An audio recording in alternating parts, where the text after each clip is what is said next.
Board of Supervisors meeting. Is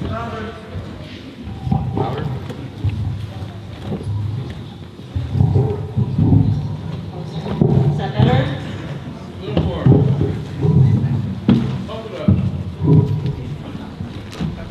I'll speak loudly. There you go. All right. So I'd like to ask the clerk of the board to read our 6 o'clock appointment. This is a public hearing to consider Foothill Land Development, LLC cost development. It's the ordinance for a zone change, a site development permit, and an indemnification agreement. Thank you. I'd like to remind the board that Supervisor Gray recused himself from this item when we set this date due to a potential conflict of interest. For the public's benefit, I want to explain the process for the public hearing, and please remember that we don't make the rules, but we do follow the rules.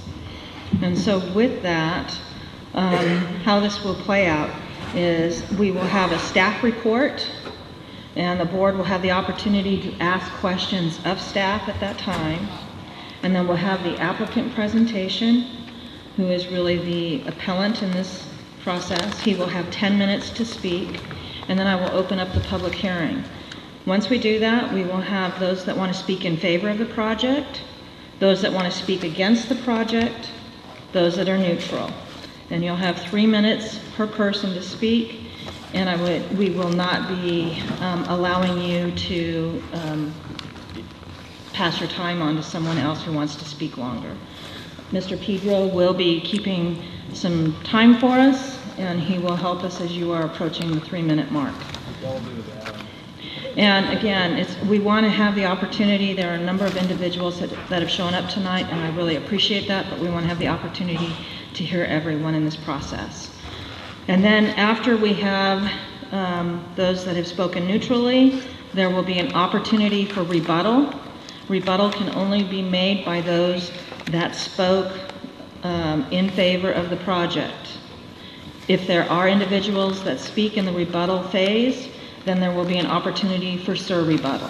And again, surrebuttal will be for those that spoke against the project. All right? I want to caution everyone, if no one speaks during rebuttal, then there is no surrebuttal, and the public hearing will be closed. At that point in time, the board will have deliberations and take some action. So with that, I would ask for the staff report. Madam Chairwoman? Yes. Can I just clarify one thing also? That comments in both rebuttal and surrebuttal need to pertain to comments that were made in the original for and against. Yes. Thank you. Adam Peskowski, Supervising Senior Planner for the Community Resources Agency. The project before you today was submitted by Joe Dell on behalf of Cross Development and Foothill Land Development for a site development permit to construct a 9,100 square foot commercial building in the Lake Don Pedro community. The proposed project was heard by the Tuolumne County Planning Commission on November 16, 2016, in which they denied the project. On November 23rd, Joe Dell from Cross Development submitted a written appeal of the Planning Commission's decision to your board.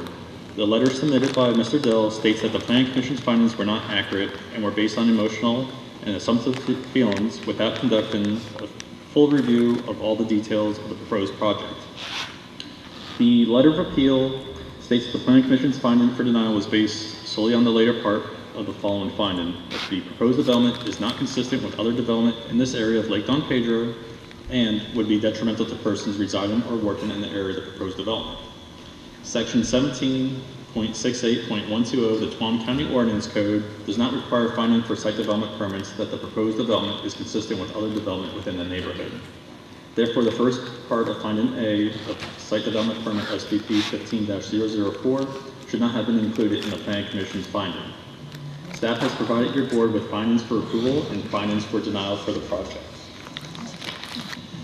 This slide over here just states what the county's vision, mission, and values are. And I just want to get more into details about the actual project. The purpose of the project, as mentioned previously, is to construct a 9,100 square foot commercial building. The project site is located at 14370 Las Palmas Way and 3299 State Highway 132. The site currently houses an RV park, and there's also a mobile home on the property. If the project is approved, the mobile home and the RV park will be removed from the site. The project site has a general plan designation of special commercial and is zoned special commercial under the Tuolumne County Ordinance Code. The reason why the zone change application is before you is that a wetland was identified as well as an intermittent stream on the property. A biological consultant was hired by the applicant, and the consultant recommended that an area be set aside as open space on the property to protect those resources. A condition of site development permit includes an ordinance for zone change to rezone 1.6 acres to open space. Thereby, the wetland will be protected by avoidance.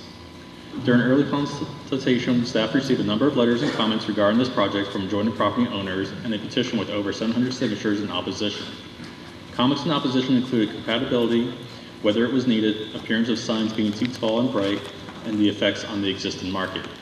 We also received positive responses, including a petition with 216 signatures in support of the project. Comments in support included increased competition and more options to the customers within the area. The site is zoned for this type of use. It's zoned special commercial. A use permit is not needed, meaning it is a permitted use, and a site development permit is required to look at the design of the building and the layout of the development on the project site. This is the decision before you tonight. On the wall, I have the site plan shown. The project includes developing a parking lot, and a landscape plan was also submitted as part of the project. 2 driveways are proposed to serve the site from Las Palmas Way. They are located right here and right here. This is the proposed building, the 9,100 square foot building with associated parking on the site.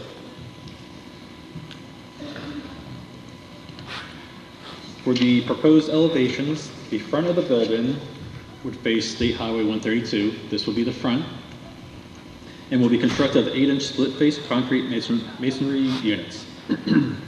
The sides and the rear will be comprised of metal panel siding, and the main color of the entire building is proposed to be sandstone tan, which is a beige color. The roof would consist of a parapet roof and trim, which would be painted a burnished slate colored. Metal trellises with mullion type squares will also be placed along the building painted black. Those are located here. You can see the trellises, and on the Las Palmas side of the building, there will be proposed awnings above the trellises. For signage on the building, they're proposing attached signage that's shown on the previous slide for the with the Dollar General with the yellow text. And they're also proposing a detached sign that's approximately 32 square feet in size and mounted on a 19-foot tall black metal pole. The lettering on the sign will be black against an interior illuminated yellow background. The sign is proposed to be turned off 1 hour after closing, and the hours will be 8 a.m. to 10 p.m. 7 days a week. So, as mentioned at the beginning of my presentation, staff has provided findings for approval and findings for denial as outlined in our memo dated January 25th, 2017. So your decision tonight could approve the project with conditions, approve the project with modifications, or deny the project. And if there's any questions, I'll be happy to answer them.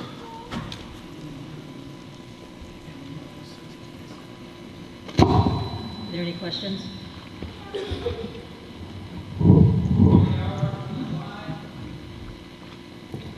So right now, and I didn't hear that, but I'll clarify that the questions at the time right now are from the board members. Are there any board questions? All right, then let's move on to the applicant presentation. Thank you, Adam.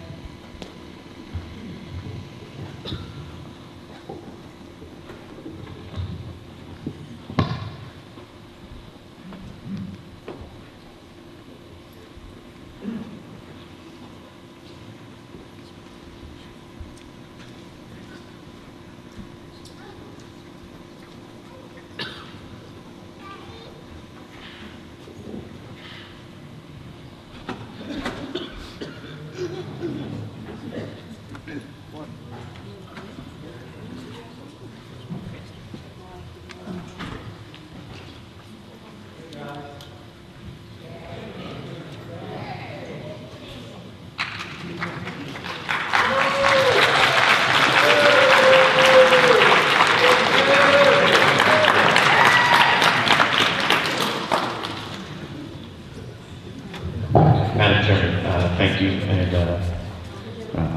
fellow board members. I appreciate the opportunity to come and get an opportunity to share why we built the project, to go over a little slideshow here. Slideshow's a loose term. It's really more just looking at different documents. I'm going to focus a big piece on the economic development, or the economic report that you received in your packet, and highlight some pieces there as well, as I know you've had that for about 2 weeks roughly and may not have had a full time to review everything. But I want to thank staff. They did a great job of presenting this back at the Planning Commission hearing and as well here, concise report.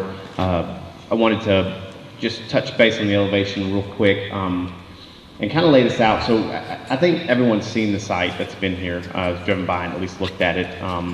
I've got a few pictures this is from Google Earth, of a drive-by, just looking at from the corner of Las Palmas and Route 132. And then the next picture shows kind of a straight-on shot, just kind of the current look of the property itself, and then an aerial that shows approximately how many, here's the mobile home that is, or manufactured home that's on the site, and then the 5 or 6 RVs that are currently on the site as well. And then, so that's the current state. The current elevation is shown by the planning staff is a correct rendering. There is also, I think was failed to mention, a stone wainscot that surrounds the building on 3 sides as well. So it's a stone wainscot with a metal panel and the brackets as well. So it's a little bit added feature. We've done this enough. I know that in meetings before with the board, that these elevations are fluid. There are no particular design guidelines in this area, so we didn't do the very basic model that you've probably seen many Dollar Generals, and we didn't do a Taj Mahal either. We kind of landed in the middle with some design elements that we feel represent the area, kind of tie in. But again, they're fluid. If they can change, if you guys have some ideas that you would like to see on the building, I'm open to hearing those as well. But for the current elevation, I think it's a good fit for the community and the design as well. And then this is a kind of a view of the current site. This is our wetland delineation and our open space rezone is what we're asking for. So just about half of the area we're actually rezoning into open space to protect the wetland that was located on site. The building itself will be built here in this area, and then this is all parking, and then the site itself as well. I think if you look in your packet, there's a condition on the site to be surrounded by a 6-inch concrete curb or some type of barrier fence that would prevent transfer of anything back and forth between the open space as well. So we're taking the measures to prevent, really to protect the open space in the future, and that's why we're rezoning it. And so that's a picture of that as well. And then really where I'm going to spend the bulk of my time, because 10 minutes will disappear, is in the economic report that you received from Amy. Ms. Herman is again, she's an economist that does several studies for groups, companies, state bodies all throughout the state of California. She's been doing it for 20 years, 20 plus years. So she knows what she's doing, and she uses very reliable sources for the data she collects. And so going through the reports, it's 40 pages long, I don't want to have you look at every piece of it. So I've highlighted a few areas here talking about the site itself. So the site itself is near the border where 4 counties meet. Y'all are aware, Tuolumne County, Mariposa, Stanislaus, and Merced counties are all kind of within an area that connect real closely in this area. So several small areas of unincorporated communities will be served by the store. The Don Pedro Lake Recreation, she makes a good point too, that it is a recreational lake, so there are seasonal visitors to the lake that will also benefit from the store as well. I say all this because all of this kind of goes into the table in her report that talks about the retail sales demand or the market area demand for spending power in this area. And so real quick, if you look here, the closest city is 29 miles away. It's Waterford. It's in Stanislaus County. It's about a 36-minute drive. And we're talking, when we say city, we're not talking about small communities. We're talking about a city with a substantial amount of retail trade or commercial establishments that can support a region. And then it goes on to tell you the other few towns that are nearby as well. It talks about Sonora and the city of Oakdale, and then she mentions briefly the larger metropolitan areas of, large going into Modesto and areas like that. So basically to highlight that this area, based on her report, is a sales leakage area. So sales are leaking out of this area into other incorporated areas of Merced County, Tuolumne County, and the other counties that are around us. So I think that's important to recognize, because sales leakage means sales dollars are leaving the Tuolumne County area and going to incorporated areas for people to spend their money. And so, as noted in the report as well, Dollar General categorizes store sales in 4 major merchandise categories, and they're noted in this table down below, which is consumables, seasonal, home products, and apparel. She goes on to kind of explain that only about 20% of the store is related to grocery items, type grocery items, but nothing in here, as you can see, is fresh vegetables, no fresh fruits, no fresh meats, nothing of that sort.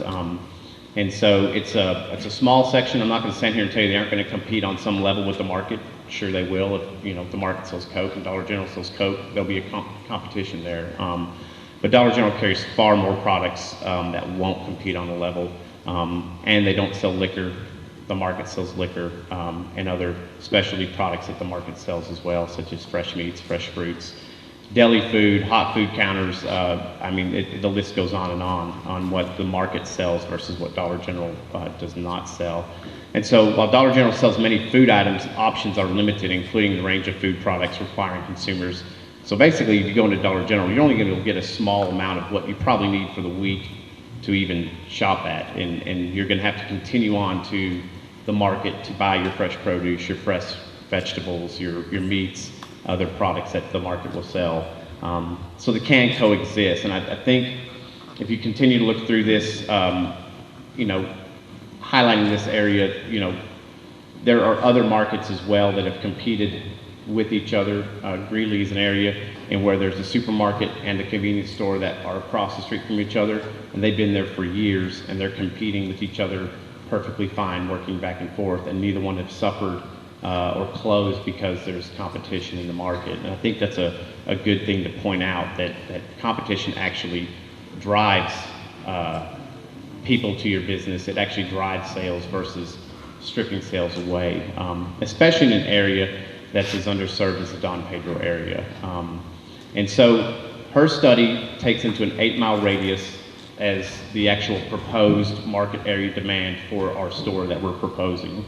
And if you look at that, the market area demand in this area is roughly about $30 million worth of market area demand for spendable retail dollars in all these different categories.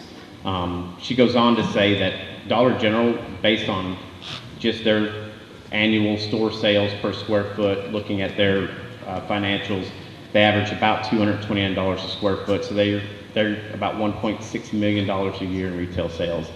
That's a little less than 5% of the total market area demand that this area has for retail sales. So even with Dollar General being in the community, still going to be a sales leakage, because there's $30 million worth of market area demand, and Dollar General is only going to provide about $1.6 million worth of that fulfillment for that area demand. So a lot of money is leaving the unincorporated area of Tuolumne County and going into Sonora, going into the other areas that have the larger retail trade areas. And so I think that's very important to remember. I'm running out of time here, so I want to answer any questions you may have, or if questions are separate. But as you can see in her conclusion, it's clear that the market and Dollar General can survive together. In fact, the people that Dollar General will draw in to buy the goods that are not available right now will allow them to shop at the market as well to buy goods and services they wouldn't be able to get, or they otherwise would have to drive to Mariposa to get, or Merced, or some other larger town to get those goods. And so, all that being said, I'll answer any questions. I had one clarification I wanted to ask the staff. You had mentioned, Adam, the 1A should not have been part of the finding in the denial. I don't know what that, did I hear that right, or is that correct? And I just want to get clarification on what that means, or if it means anything, or...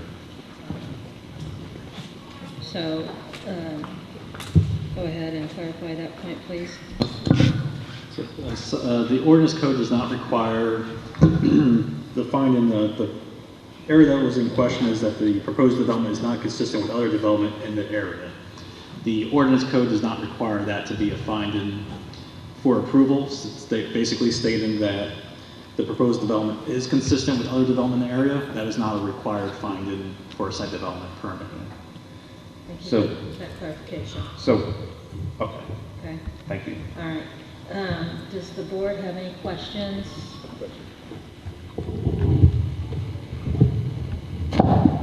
There we go. If you go back to that page where you had the breakdown of the market, was it the 30 million? Oh, yeah, okay, the market area demand, Yeah, I the just wanted 8-mile to- radius. Yeah, I just Okay. wanted a little more background. That's an annual number, is it?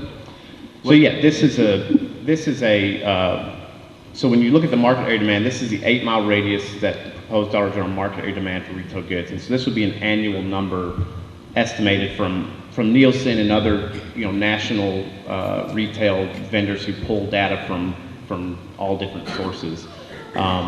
Also looking at household incomes. So she's looked at average household incomes for Tuolumne County and for the area. So she's an economist, so they extrapolate all these numbers from data, but so it's an annual number, yes. Do you know what the population is in that area? I'm So just curious. yes, that's a good question. She does mention the population based on census data and Nielsen as well, and it's at the very beginning of the report. She talks about, let's see, I believe it's somewhere around 3,300. Let's see. So she has household income drawn from Nielsen, and then she's got population it's in here. I want to say it's around 3,300 is what she's estimating as the population in the market area. That's not saying the population of Don Pedro. That's the market area that the store will serve. She's estimating, I believe it was about 3,300. It's in here. I've just got to find it real quick. I was just trying to get an idea of what that number broke down per person and kind of how it's comprised. Sure. Just a little more.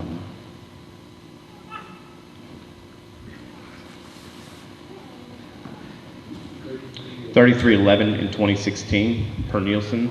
It's about 1,351 households in the 8-mile radius. Okay. Thank you. You're welcome. Are there any other board questions?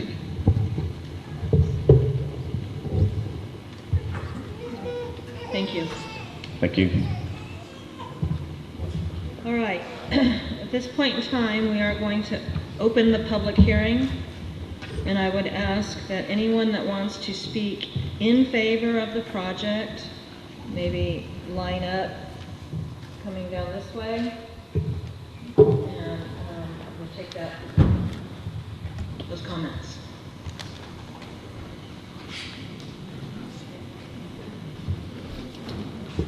Where did you want us to line up? Just maybe make a line so that that's perfect, right? One line. Thank you.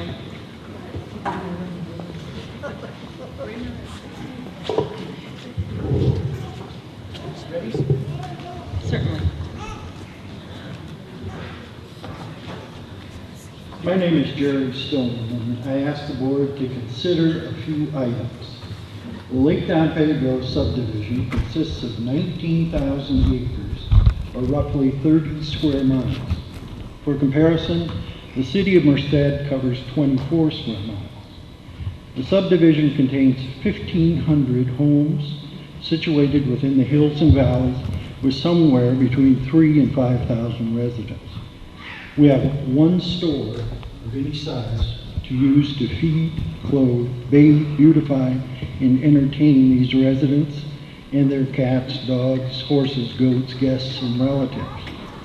Should anyone need underwear, t-shirts, panties, socks, small appliances, such as toasters, coffee makers, clocks, rugs, bath mats, towels, shower curtains, storage bins, home decorating items, cell phone minutes, prepaid credit or debit cards, they're out of luck. We are asking for more. In addition to permanent residents, each year, the two sizable lake reservoirs we border, Don Pedro and McClure, attract tens of thousands of boaters, campers, and anglers. The lack of retail cramps their style as well. The retail site in question borders a state highway, number 132, leading from Modesto and the I-599 highway complex freeway system to Yosemite National Park, the foothills, Gold Country, and points east. We have no retail to offer these travelers as well. I'm not sure what data, facts, figures, tests, personal inspections, or studies the Planning Commission reviewed prior to their previous visit and ruling. So I can only leave the planners with 3 words: Whiskey, Tango, Foxtrot. Thank you.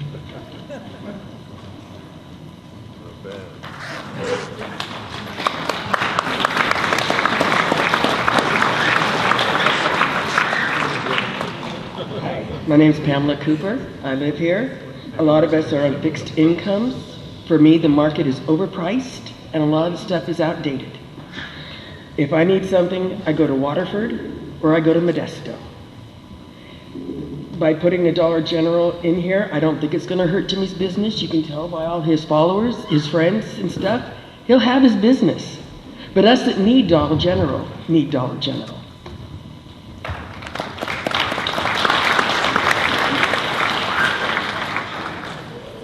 Hi, my name is Sheila Arndt. I'm a local realtor, and that's sort of the subject I would like to address. We have a lot of water now, and we need some competition. We need some retail. Like he said, we need things for people to move here. And if you would like the value of your homes to continue to rise, you might remember that competition is everything. We would still be in horse and buggies if we didn't have competition. And if you go to towns, they don't build their businesses far apart. They put them together in malls for the convenience of people, and it is for them to compete in different ways against each other. But you don't have to have the same thing. You have the thing that the other guy doesn't have. So I think this is a really good thing for this community. And I think that you might remember, and real estate is one of your biggest incomes probably, that this is something that would be of value to you. Thank you.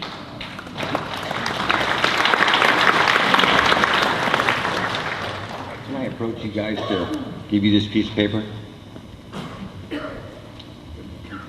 Yes, we will have to keep it. That's fine, that's fine. What you see is a highlighted name, address, and a date. It's mine. It's on a petition that signs for, actually for being against the Dollar General. As you can see, the address there doesn't exist in the subdivision, and the date was during the time that I was in the Bay Area on the holidays. So you can take my name off that one. I just had a real quick question. Was the last meeting that we had, there were, correct me if I'm wrong, but there were no findings to deny a permit for this building? Is that correct? Do you guys have the meeting minutes?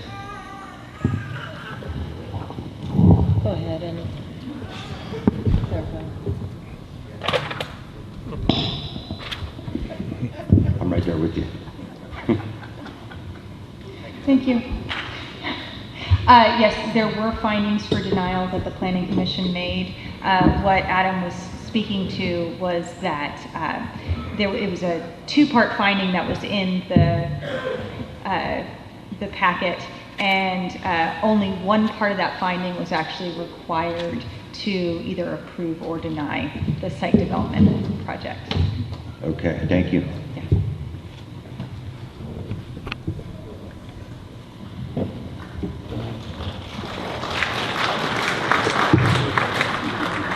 Good evening. My name is Leslie Farrow. I live in the Lake Don Pedro subdivision. I came here tonight not to in any way make this something about do we like Jimmy, do we not like Jimmy. This community loves Jimmy, but this community also needs growth for it to survive. I am in favor of Dollar General for a couple of reasons. When I was looking for a job, I applied at Dollar General in Jamestown. What I saw as your overview of what you do for your employees really touched my heart. You had a whole process of encouraging education. You did great things with scholarships for your employees to finish their education, and you also brought needed goods to small communities.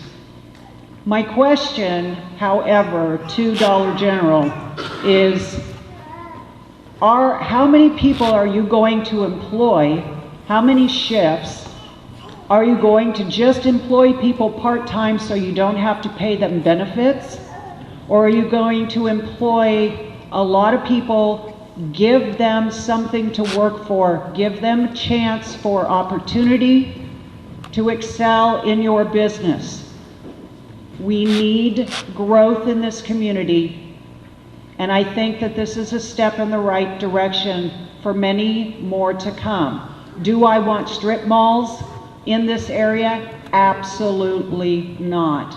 But we need good, solid business so that this community strives. My other thing was, I come to you tonight to represent the seniors that live in this community who cannot drive at night, cannot drive at all, and have no means unless they ask their neighbors and their friends to go to Sonora or Modesto to pick goods up for them. This gives them a chance to go to the store and be able to do their shopping, to get out of their homes. It's close, it's convenient, and it keeps their controlled spending because they don't have a lot to spend. A lot of us are on fixed income, and it gives them a chance to still make ends meet. And I think everybody needs to think about that. Thank you for your time.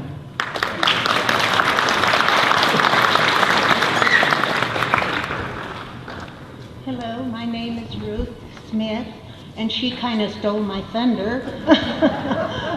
I want to say that my agenda has nothing bad to say about Jimmy and his family. They are wonderful people, and I don't want this to be anything against them. But I'm in favor of Dollar General. I think we need a variety and something that has a little lower prices. And if we want our community to grow, I think that we need this. I know I've heard a lot of people say I moved up here because I don't want it to grow. I want to live in the country. And a lot of people have said, I don't want big box stores. Take a look around our area and see how many big warehouses we have around our area in the community. And this is not going to look any worse than what we have already. And I think it will give some tax revenue to the county, and that will help us to get fire and police protection here if the county has more revenue. Thank you.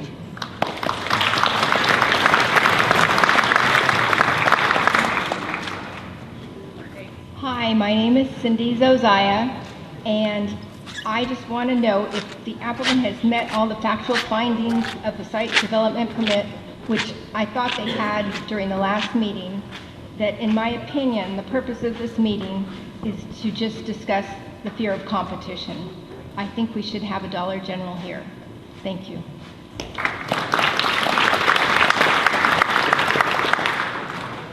Good evening. My name is Vicki Keefe. I'm also a Don Pedro resident, and I'm very much in favor of the Dollar General. We need more sales tax revenue for this community. Our roads are in dismal shape. The only time we see a Tuolumne County Sheriff is if somebody has died. The funds aren't there, we don't generate it. The money generated from the lake does not come into our community. I shop at Jimmy's now. I will probably shop if a Dollar General comes in, but we have a lot of retired people and fixed income people and elderly that need to have choices and need to have better pricing. As it is now, when I do my major shopping, I'm taking my dollars and I'm going to Merced or I'm going to Sonora. It would be nice if some of our tax dollars stayed here in the community. It would benefit us all. The subdivision set up this whole area as special commercial. That's what it was intended to do. And right now, where the site is proposed, that place is an eyesore. There is old wrecked cars. It's terrible. I would much rather see a Dollar General. And I think that the community would like it in the long run. At one time, we had Black Oak Market and another gas station, and everybody seemed to get along, and there wasn't any problems. So I'm very much in favor of it. Thank you.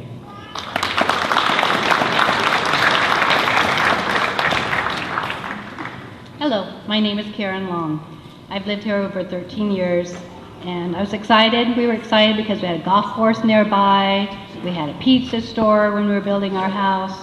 We had, then the restaurant came in, the golf course, so there was choices. We could go to different places. We had, pizza. Now it's so sad just to see the things that have closed. It's like when the economy hit, and you saw these empty buildings, and we ourselves are a business owner, and we had so many of our customers that had closed their business because real estate ended and everything that had to do with homes disappeared. So, that's when I look around Don Pedro now, I see all the things that have gone away, and it's sad. So for me, it's a choice. I want to have a choice that I can go to Dollar General if I want to. I've lived here over 13 years. I've probably gone to Jimmy's maybe.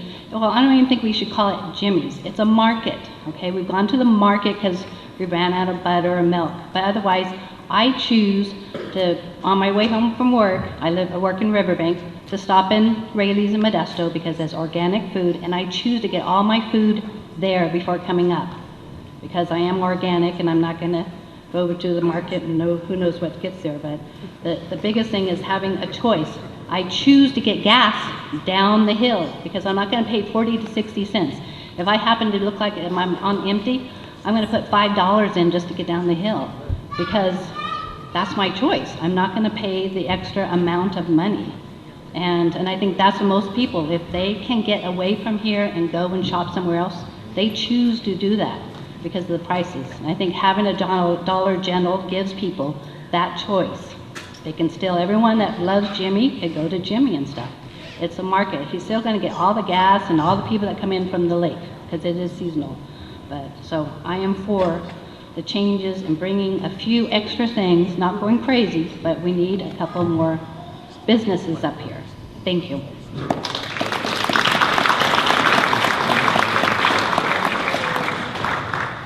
My name is Joe Craig, and it's a well-known fact that investment begets more investment, and what Don Pedro needs is much more investment and much more revenue so that the county will pay attention to the revenue that comes from Lake Don Pedro. I think we should be very happy that a company wants to invest in Lake Don Pedro, and we should definitely support that. Thank you.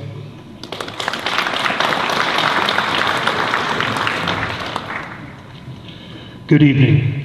My name is Jonathan Oden, and I'm the president of the Owners Association. I'd like to make it clear that I'm here representing my own opinion. I'm not representing the association itself. I can empathize with what you go through. I want to clear up a few points. We have approximately 3,125 properties in this area. Approximately 1,500 are developed. That gives probably 2,500 to 3,000 people living up here. We also have an absentee ownership of about 1,700 people. A lot of those folks come up here and use the facilities. I was contacted by the members asking about the Dollar General. I told the people, number one, the board, we are in the association, we don't have a dog in this fight. Okay, we don't control that property, we have nothing to do with it. But I received a lot of questions on whether they should have it, what about a Dollar General? So I went to Jamestown and I checked out the Dollar General. I went in there, looked like a clean little store and everything, nice place. Then I decided to go downtown in Jamestown and I noticed that, I think it's called Barnhart's Market. I went in that little market and I met the gentleman, Rod, that owned it, and I told him why I was there. And I wanted to get feedback from him. Has this Dollar General hurt your business? Obviously it hasn't put you out of business because it's been here for a few years. He said, yes, on some things, some items, it's hurt us. But I sell custom beef, I cut my own beef, I sell hard liquor, so there's a lot of things that I sell. And then I noticed looking around Jamestown area, they not only have that little market and they have the Dollar General, but they have like 4 or 5 little gas stations that sell things. Everybody there is doing fine. After doing a little research, I found that Jamestown has a population of about 3,433 people, the last census. And they're able to thrive. They have 10 restaurants, a Dollar General, 4 gas stations, and Barnhart's Market. So, and also up where you folks are, which the last stats for Sonora was about 4,903 people, you have multiple grocery stores, fuel stations, restaurants. I mean, you just expanded Walmart into food, and you have a Save Mart or Safeway that's 12 doors down. It obviously hasn't put them out of business, it hasn't put the Save Mart out of business. I believe personally myself that we need competition. This is not going to hurt this gentleman's market. There's a lot of people here with signs. Obviously they'll shop there too. But I appreciate you coming and listening to all of us. Thank you very much.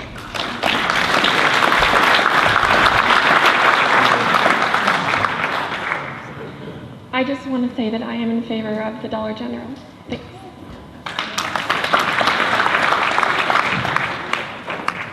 My name is Steve Van Henne, and I live in the subdivision. And just want to say that I'm in favor of the Dollar General, somewhere to shop, just so forth. Thank you.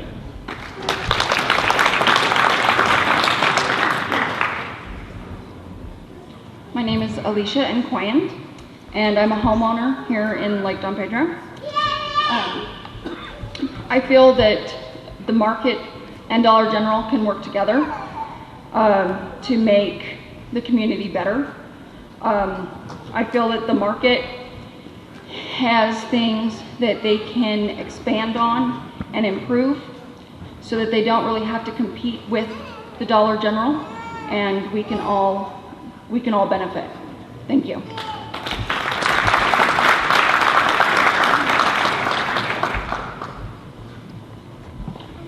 My name is Sarah Cox. I just want to say I'm for Dollar General, and we love Jimmy. We think that they can coexist.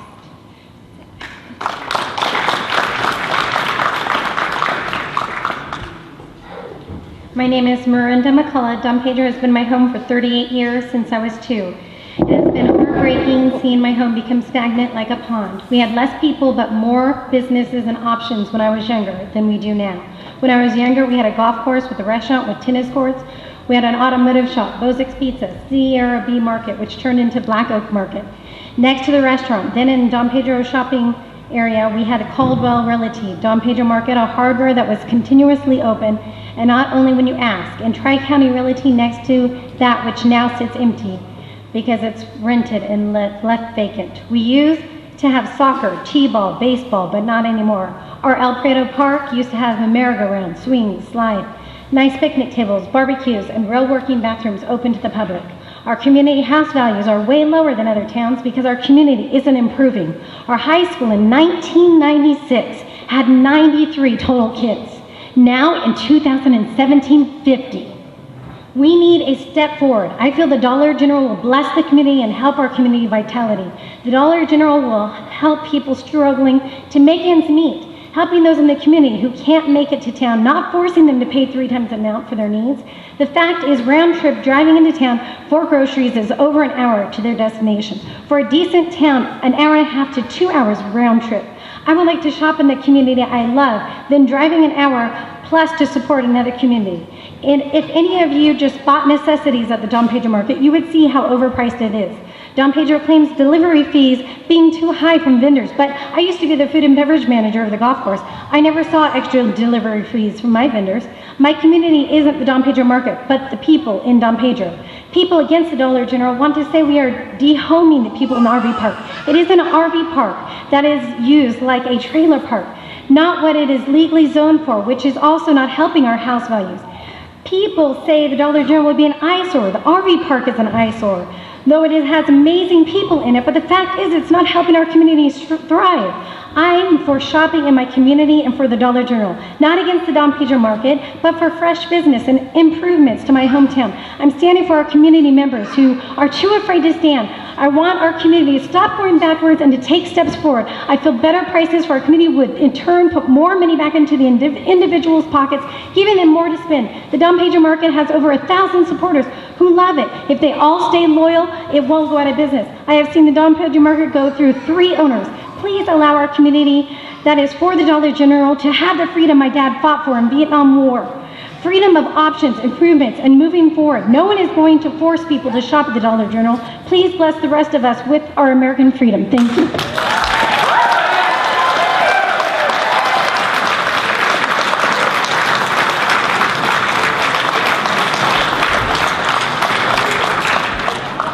Hi, my name is Ward Marquardt. I've been here just a little bit over or under 2 years.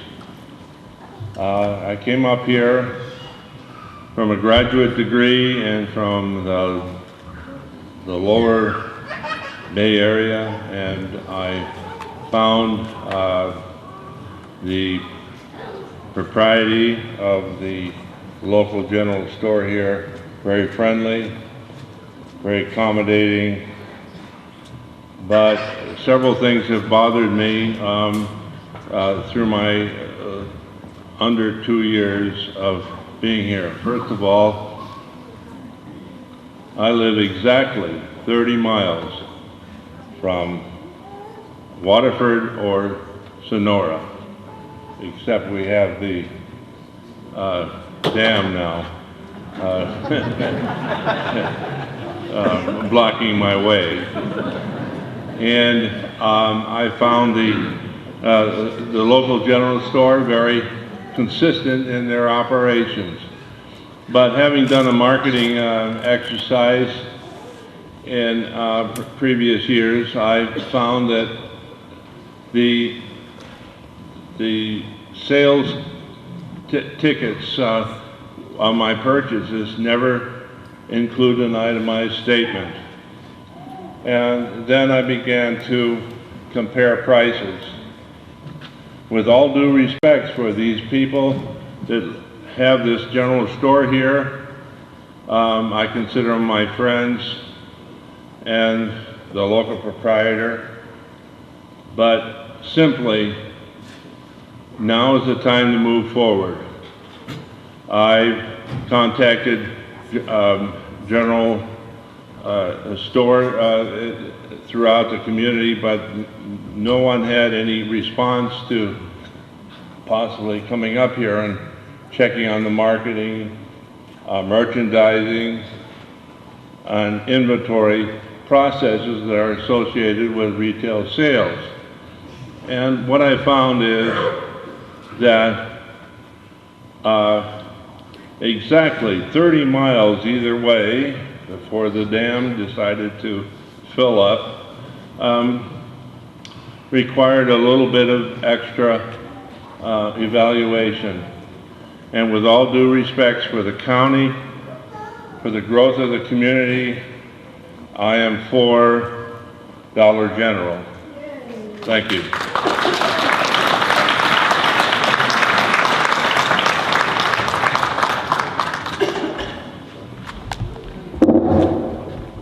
The variety of this community will be greatly enhanced with the addition of the Dollar General. They will be placing a not-so-organized-looking RV park with neutral colored structures that results in line with other commercial buildings on the highway. I wish the owners of the property would pave the parking area so it adds and not subtracts from the beauty of its town center. Somehow, a very unsightly metal recycler was allowed to set up business behind the market, so now it looks like Sanford & Sons junkyard there. Let's show some pride in our community. This new storefront coming in and not asking Tuolumne County to pay for anything and move forward our vitality. Our residents are looking for support services like an urgent care facility, perhaps a dental care, a car service for oil changes, maybe a local vet will set up shop, a hairdresser. Some of these propositions brings it in. Tax revenues, jobs, and creates more local shopping. Please vote in favor of this initiative. I support Dollar General. Thank you.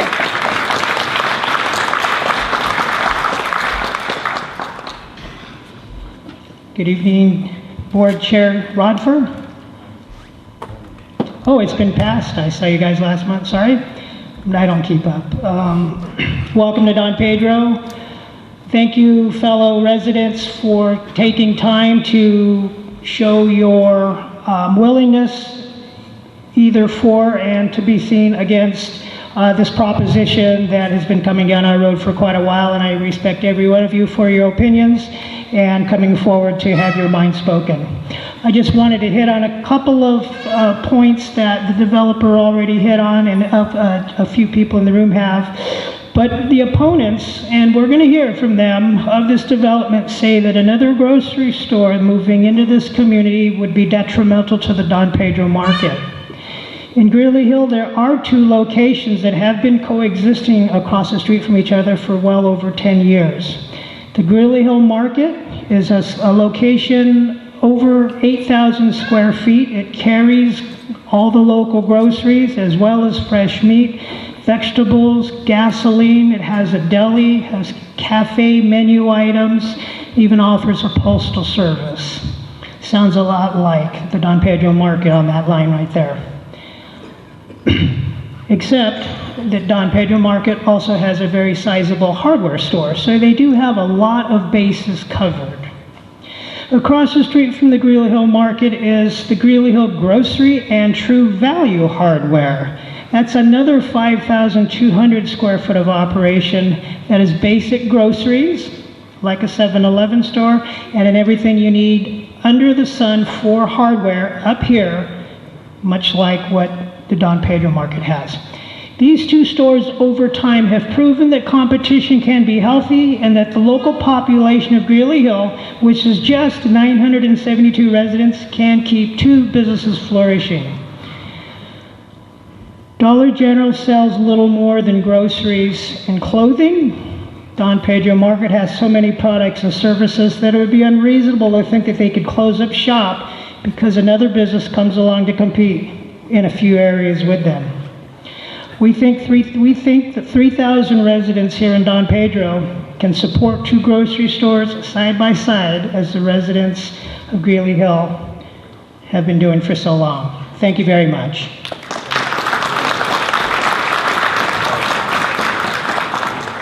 I just want to say that I'm for the Dollar General. I think that we should have, more opportunities, buying opportunities here. I'm retired in 08, moved up here in 09, and I have to go an hour to town to get, sponges or something like that because I don't want to pay a high price that is my only option in town. If I want something like that, I have to go an hour away. It's taking away tax revenue for our area. I think it's important that we keep our tax money here in our community. Not to take anything away from the market that we have now. Nice people, good enough, but I think that we as a community deserve to have more options than just the one or two an hour away. And I'm for the Dollar General.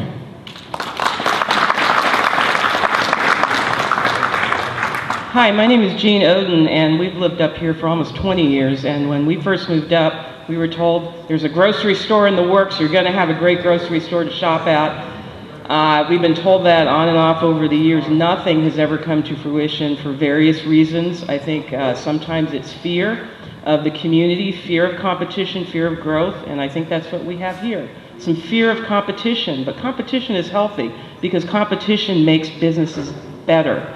And from what I've heard, actually, there have been improvements at the Don Pedro Market since they found out that this Dollar General store was going to come in, or potentially going to come in. I was really taken aback to find out how much money is leaking out of this community because of the lack of resources. It's just something you never really think about and you never really quantify in your own head. I'm not an economist. But I am one of those people whose money leaks right out of this community. I would much rather spend it here, put my money back into the community here, into this county so that the money can come back to help Tuolumne County. But unfortunately, there are no choices here. I'm fortunate, I do work out of town, so I can do my shopping elsewhere. But I would prefer to spend some of that money in this community. And my husband and I have shopped at the Dollar General in Jamestown. It's a nice store. It's nice, it's bright, it's clean. And after all these years, I think the people in this community really deserve some choice.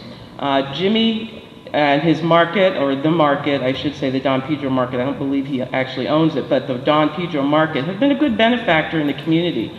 But Dollar General also has that potential to bring more jobs, to be another benefactor, to help support this community and all the things that are going on here. And I just want to say that I do support the Dollar General, and I really do hope that you will reverse the Planning Commission's findings and vote in favor of this project. Thank you.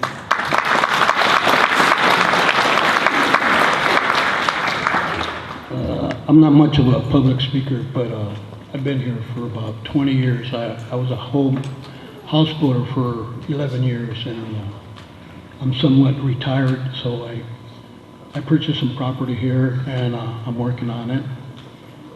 But what I see around this area is a lot of senior citizens, a lot of senior people, and sometimes senior people are kind of stubborn in their ways, and they're set in their ways.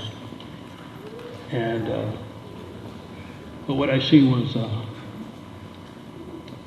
sometimes we're just looking at the general store. I think we have to look at other options too. There's Houseboaters Association here out there. There's Houseboaters at Don Pedro, Houseboaters in McClure, and there's camping in Don Pedro, camping in McClure, and people come through here to go to Yosemite and Mariposa and everything. During the summertime, you cannot even get into that general store. It is packed. So, I mean, he's living comfortable. I mean, he's got a lot of clientele. You can't even get in there. On the holidays, you can't forget about it. But sometimes, we have to open up our venues and say, hey, we got to do something. We got to move forward on this. And I'm not against the general store and everything, because I go there every day, and I feel bad about me standing up here and speaking about the general dollar. It's not that. It's just that we need growth, and that's all I've got to say.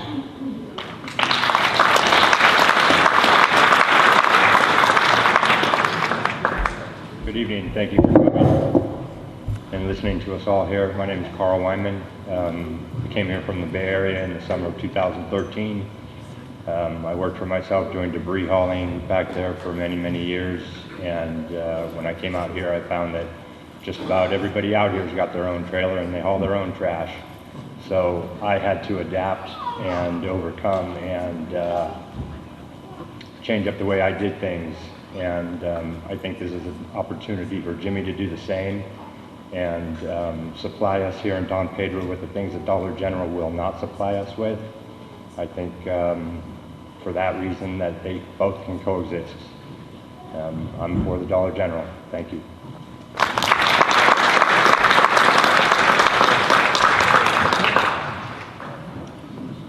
Many people have come up here this evening to say pretty much what I have to say as well. I am for Dollar General. I believe our community deserves a little bit of growth up here. I do believe that there is many people here who will support both. So I appreciate you guys for coming out this evening. Thank you.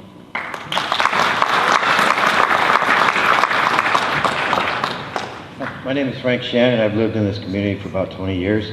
I'm also in business here. And I don't quite understand a few things about, first of all, I don't think that Dollar General is going to put Jimmy out of business. I think they can work together just fine. I go in a store, shop, I still will. I don't think it's going to hurt him because they have such a diversity of products except for a small percentage of things that overlap. The other thing I'm not sure of is, I'm kind of unsure as to why we're even having these meetings.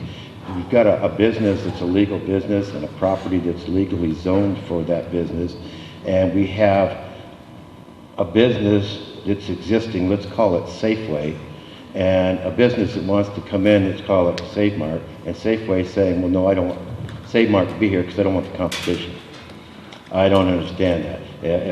If the second business is legal and the property is zoned for it and they meet all the requirements, I don't see why public opinion on who we like the most should have any relevance on it whatsoever. Because I like Jimmy, I like him, but I think we should have both businesses. Thank you.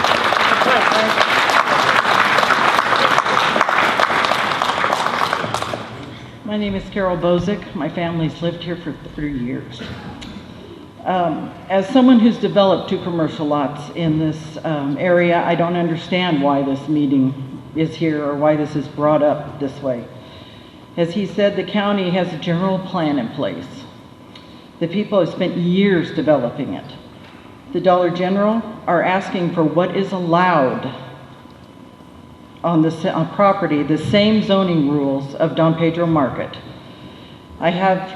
In having this meeting, is the county saying that they no longer decide what's going on in our area? In the community? Or is it now decided by local business owners what can come and what cannot come? Will our future business owners be needing to file papers with the local market to see if it's going to be allowed or if they're going to have a fight? Okay? And is this going to be for building, for homes, for residents? Is everybody else going to be able to get into it, or is the planning department and the county just going to do what they're supposed to do? That's all I ask. I'm for the Dollar General.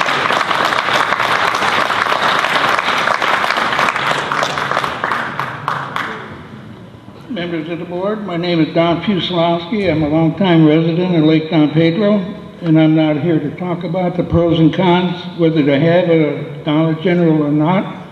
I'm going in a different direction.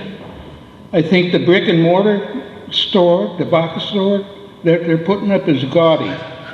I travel extensively through the western United States, and they had, I believe, several elevations that they can present to the board and have a choice instead of saying this is what we're going to give you, take it or leave it. Can I ask for just a clarification? So are you speaking in favor of the Dollar General? If I don't have to come back up here again, I will. So I just wanted to clarify that. But like I said, I'm just opposed to their elevation.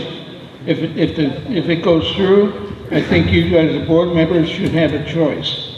And like I said, I travel extensively throughout the western United States, and recently I was in Yarnell, Arizona.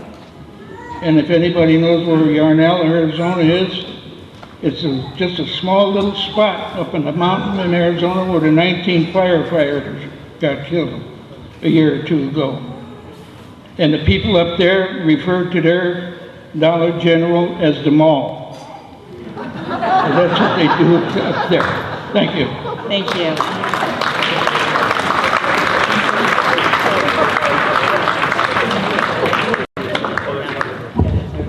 My name's Stephanie Horn, and we moved here in 1993, February 1st. When we came up, there was a big sign, coming soon, shopping center, And we were really excited. I think it was maybe a ploy to just get people to move up here, because it never happened. And we were really disappointed. But we've always worked, and so we'd always get our groceries and coming home from work. And well, in January of 2014, I retired. And I complain all the time. I have to go almost an hour to get groceries. It really is very inconvenient. The prices are a little higher, maybe $1 more or maybe twice as much. I don't know if Dollar General has ice cream or milk, the dairy products, but the milk is like $5. I wait until I have to go down sometimes. Sometimes I'll give in and go to the market and get the expensive items, but I try to hold out. But I really would love to have the Dollar General, because we've always wanted some kind of shopping center, some other choices. It's not really fair to us, and I think there'd be more people that would not probably move in to our community if we had other choices in this area. And thank you.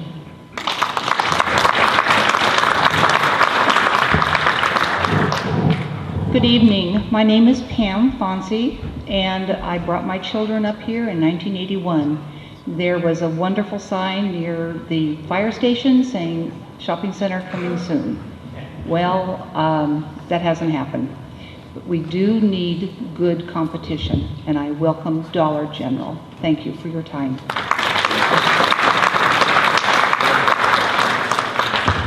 Hi, my name is Brooks Danielson. I just want to, without eliminating, repeating everything, I do support Dollar General. It just seems that we're stuck here. We're stagnant. There's no growth. There hasn't been growth for a while. There was a time where there were two stores competing against each other and they both thrived. Competition is good. It really lays out a level playing field. We need progress. We need to have development which spurs vitality. This is not about Jimmy. This is about the community as a whole. Thank you.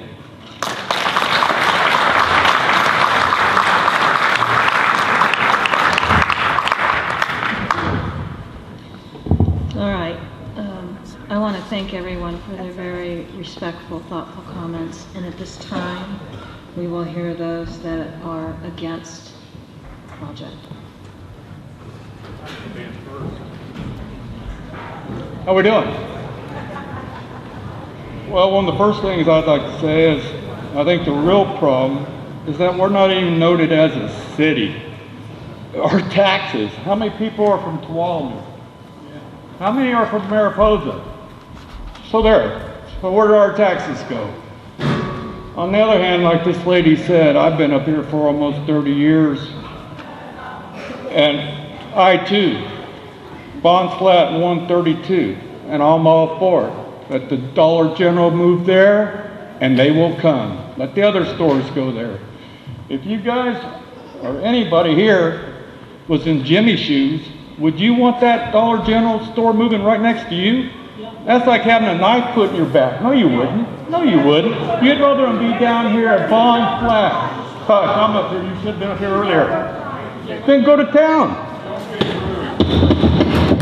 Yes, and when we moved here, we knew why we were moving here, to get out of town. And as we all get older, everything gets harder.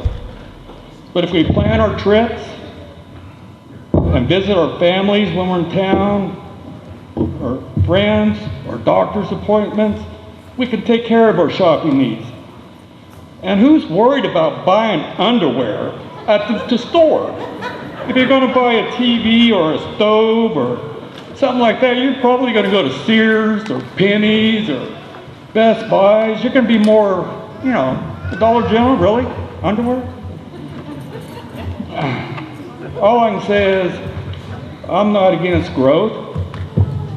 I just feel that it would probably be better, for one thing, if we could make LaGrange as a town, a city. We're not. And we've got more people here than they have there. They're in Stanislaus. We're in either Mariposa or Tuolumne.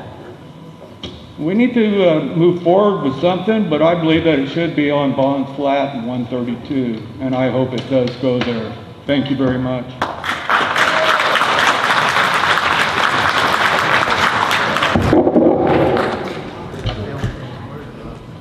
My name is David Taylor. I've been a resident here for over 37 years.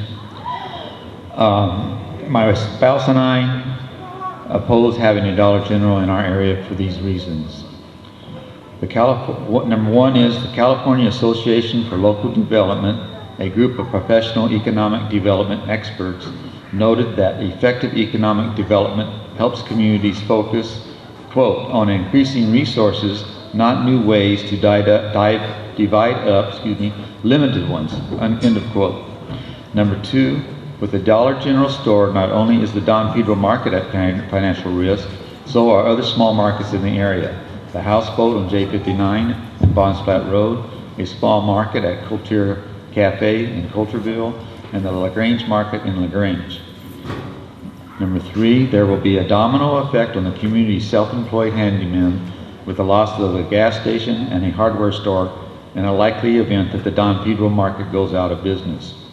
Number four, the same economic development experts say measures of successful economic development include retaining and building wealth in the community and spending dollars in locally owned businesses. The dollars spent at Dollar General will not stay in our community, will go into the national profits based in Tennessee. 5, there is a risk that the Dollar General store in our community may not survive longer than a few years. Then will close after ruining our community businesses. The challenges it faces include A, our population dropped during the last recession and hasn't recovered. The 2010 census showed a population of just over 1,000. We believe this is too small to support a Dollar General store. B, our area has a very small labor pool and high employee turnover, and there's a need to retain reliable staff and a Dollar General store manager with special skills. C, large corporations have a history of closing stores and offices in rural areas first during economic slowdowns. Organizations like Dollar General survive but devastate communities when they leave. Lucilla, California was a good example, having about 10 call centers in central rural communities, including Sonora, then downsizing to just 2 during the mid-90s recession. We respectfully ask this board to deny the request for the site development permit before you this evening. Thank you.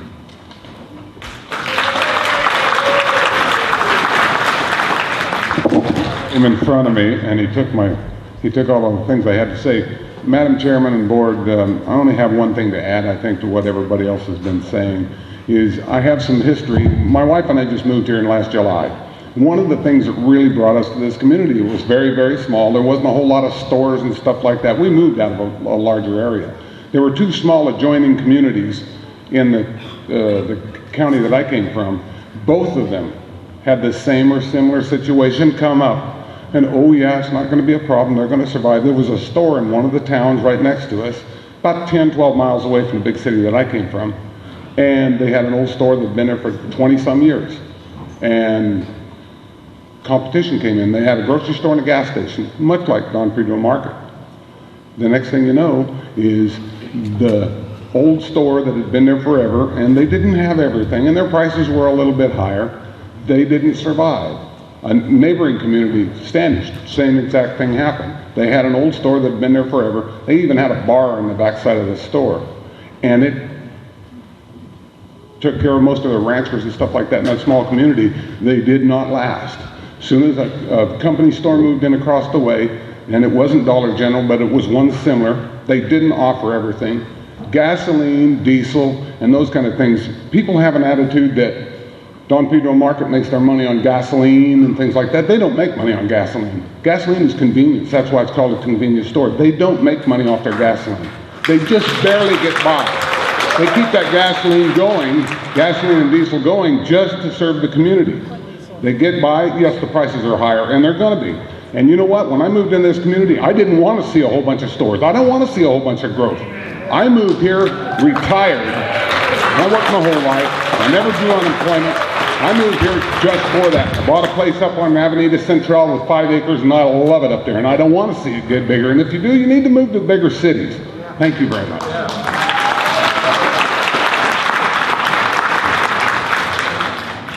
Hi, my name's Denise Teneri. My husband and myself have been up here about a year and a half. I know this can't be about competition because that would be illegal, but I'll probably touch on a little bit. Jimmy knows I love him. Okay, so my husband and myself, we're dead set against Dollar General or a chain like that moving into our community. I can guarantee the thought of a Dollar General building here causes more stress for those against than for those for. It sounds like those for are just looking for convenience against poor planning. I also noticed that many for do not live on this end of Don Pedro. It's hard to see stars when the lights, go off at 11. Pepito, that's the road I live on. It'll also become more of a shortcut because it's a shorter distance than Merced Falls Road to get to that. There's a lot of kids, animals, horse traffic, chickens that get out of their thing all over the place. I just think that there's going to be some pretty desperate things happen. I'm hoping it's a minor point since I don't think Dollar General will be open long if they are allowed to build. Those against see a change in the landscape and the current laid-back lifestyle. We appreciate nature and the stars at night and the relaxed pace. It took me 2 years to decide to move up here. We were looking for a place to retire. It took me months to find a house. And I guarantee you that if we'd saw a Dollar General sitting on that corner down there, we would not have bought our house. I didn't move up here to have a mall. I moved up here to have space. If I wanted the vet and dentist and rehab and all those things, I would have stayed in Tracy. I didn't move up here for that. So, I don't understand why anyone would want to put such a big ugly building with all the lights in a semi-rural community anyway. It can't be good for property values on this and a profitable on theirs. I got some reference material here if y'all want them, but in order to be viable, a store has to sell around $200 per square foot a year. I don't see people buying that many bath mats, towels, underwear, t-shirts, floaties, whatever, to make that viable, okay? I don't think that we should give up our values just for a place to buy cheaper Pepsi. It may or may not run Jimmy's, market out of business. That would be a shame if they did. People are saying, some of the items are past expiration, so what? I mean, I find it at Save Mart, Target, Safeway. I tell them, they pull it from the shelf. I check my expiration dates no matter where I go. I mean, that's just smart, okay? Oh God, I'm gonna run out of time. They do have bigger buying power. The footprint of the market is expected in a rural community with the lake. But if I'm driving out in the boonies and I come around a curve and I see Dollar General, I see a community that's sold out. Okay, it's ugly, it's just, it doesn't fit. Okay, God, I wish I don't even have it. I do have a thing on here on supporting local businesses. They do a lot for our charities, they do a lot, see ya, darn it.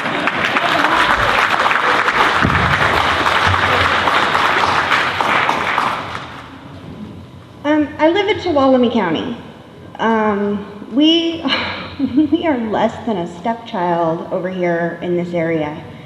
Before you expand this side of Tuolumne, why don't we mow the road I live on? You need some infrastructure. How about some new pavement on these roads? If everybody's going to be burning them up to run down to Dollar General, we're going to need some pavement on the road. For people saying that the Dollar General, they have a thing on the website.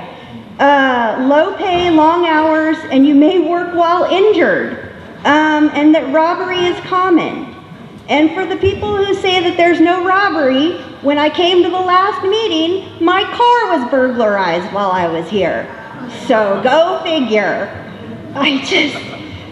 The only person you can blame for the mobile estates looking the way it is the owner-manager of the mobile estates. I think we should be more neighborly. If you need sugar, come knock on your neighbor's door and ask to borrow some sugar. We need to be more focused on doing what's best for us and not what's best for the corporation. They say no sale of liquor, but they're going to sell beer and wine. And to clarify, Greeley Hill has a market with groceries. The store across the way is a hardware store. The only thing they overlap on is soda and donuts. With that being said, you know, I'm going to be honest, Don Pedro Market let me down one time. I needed to color my gray hair, and they don't have hair color. So just, there's Facebook, there's Craigslist. We don't need Dollar General.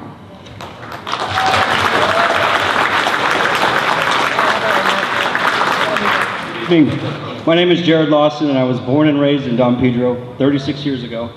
I ate at Black Oak Deli, like I heard about earlier. I played at the golf course, as they referred to. I went to Bozick's Pizza, but those aren't here anymore because they couldn't thrive here. There wasn't enough business for those multiple businesses. They're gone, and it's nothing that those businesses did that drove them out. When we look at the community and culture of Don Pedro, it is the culture the reason this place thrives. Through this process, our residents have raised their concerns of the market. The forum has created opportunities to address those concerns. Jimmy has had the opportunity to address those concerns with minimal impact or fallout on this community. The Dollar General may save us a few dollars now and again, but it's going to come at a great cost. Historically, chain stores contribute far less to the local economy than independent local businesses. Economic studies have shown that over 85% of income generated will leave the community. Over 85% of that income will not return to these residents.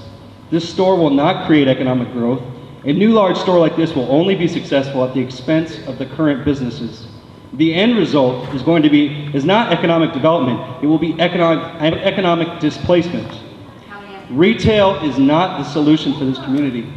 The solution will always be innovative businesses. It will be these local residents that create their own businesses, not looking to the convenience of larger box stores. The Dollar General is following a path laid forth by Walmart. Come into local communities, lower the prices, drive out the other businesses.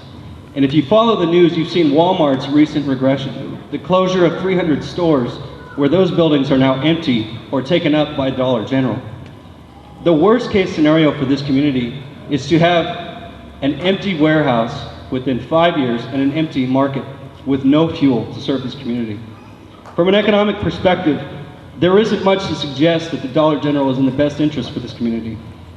As I said, the worst case scenario is to be left without either the Dollar General or the market within 5 years. That fear is a reality. The local planning commission knew it, and that was their primary reason for rejecting that offer. I ask you tonight to validate your local planning commission's authority and to validate their insight to this community that thrives upon culture, not convenience. Thank you.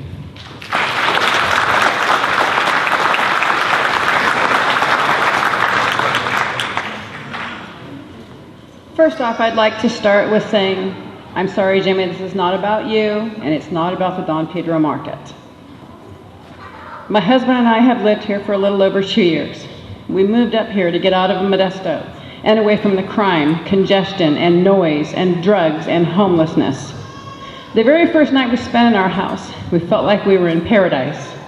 We knew we had made the right choice of where to live and to retire. We knew when we moved up here that we would have to prepare ourselves for the lack of conveniences.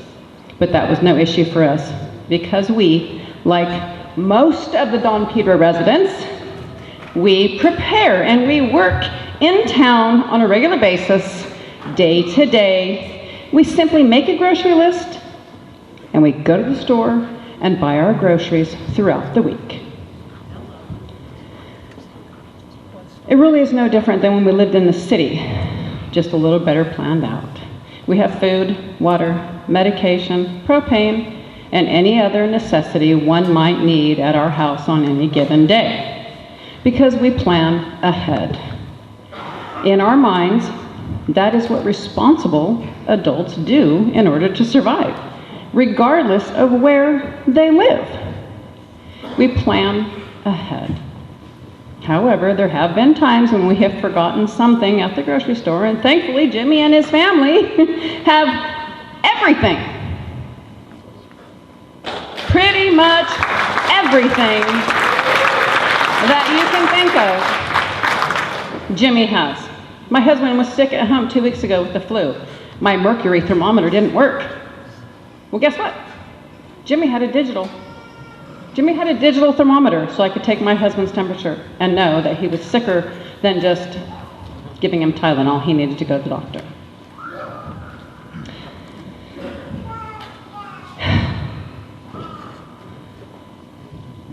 So if one needs convenience, it is here. I know that there are a few of the local residents that want the Dollar General, but the majority of us enjoy our solidarity, peace and quiet, and the closeness of our neighbors, and the trust that we can leave our doors unlocked without worry.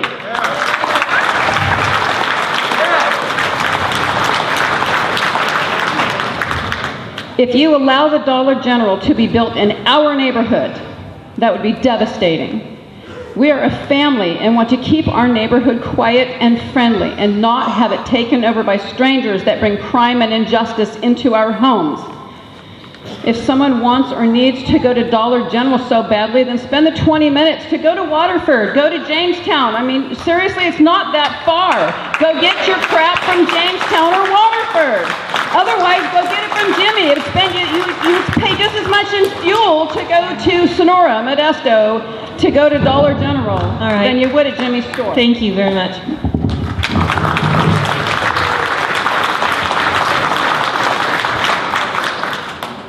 Just wanted to say that I am not in favor of the Dollar General.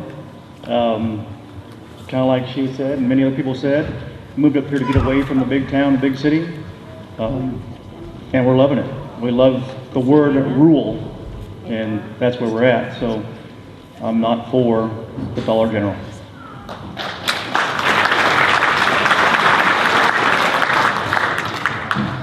I don't have a whole lot of eloquent things to say, but we moved up here about 5 years ago.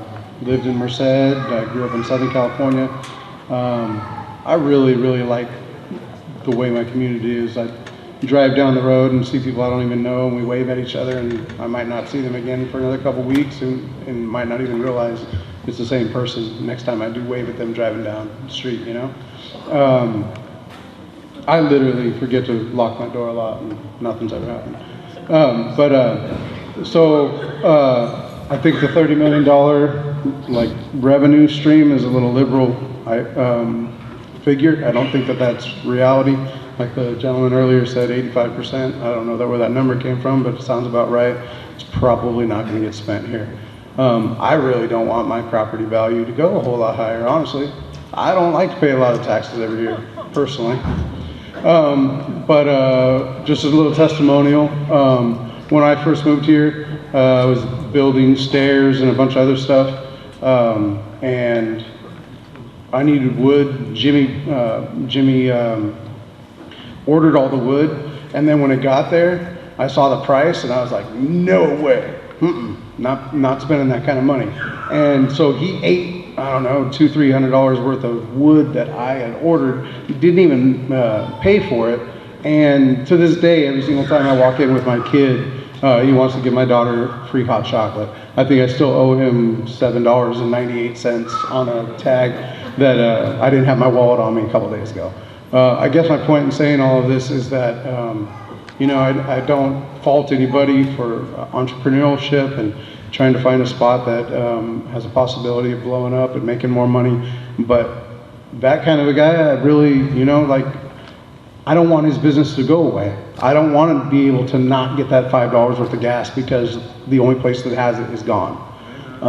And I'm not trying to be mean, but I don't know you at all, but I see a guy in a windbreaker and the collar popped, and that's not Jimmy.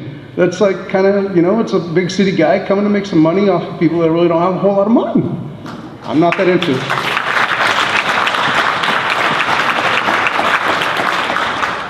Hi, my name is Lisa, and I've lived here for 18 years. I'm against Dollar General for every single reason that has been said already, but I do have a subject I don't think we've approached, and that's what about the people living there? where are they going to go? Where are they going to go? Is anyone going to help them? Is anyone helping them find somewhere to go? So that's something that has not been addressed really here, and we need to know that. We need to know where they're going, how they're going, if this goes through. So, no? I haven't This heard. isn't a point in time. Okay, where I mean, I haven't heard conversation anyone really mention wanna anything make about the comments. people there and where they're gonna go, so that's something that needs to be addressed. Okay, thanks.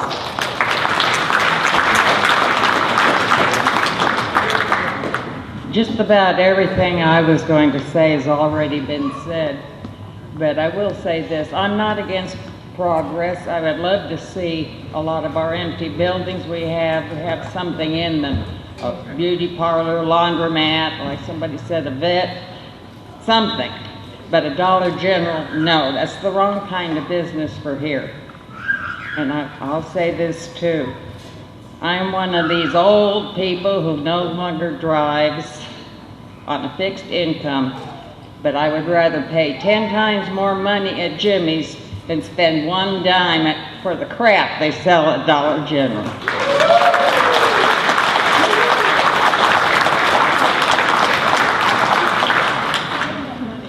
Good evening. I would like to know if Dollar General is going to put in a gas station for us. Because if Dollar General comes in, it will put the Don Pedro Market out of business along with its pumps. And if you close the pumps, we will have to drive 6 to 5 extra miles to go to J59 where there is a gas station. For Jimmy's Pumps and a store has to work in tandem. If they do not, everything closes. So where's our gas station going to be? Down at J59. And J59 is where the boathouse is. And the boathouse has everything Jimmy has here. But if Jimmy closes up, we have to go and get gas, hamburgers, popcorn, peanuts, Cracker Jacks, beer, wine, sodas, and hamburgers. We have it here, but it will be gone if Dollar General moves in. We all have to think about ourselves, and sure, we'll have to drive 5 extra miles, like I said, to get some gas. And it depends on where people live here. I live 2 miles away, up on the hill here. And for me to go to J59 to get gas, I might as well go to Waterford. So if we close up our gas station, okay, the boaters, campers, vacationers, fishermen, and every other road drivers will not stop here. Without gas, no business and no town.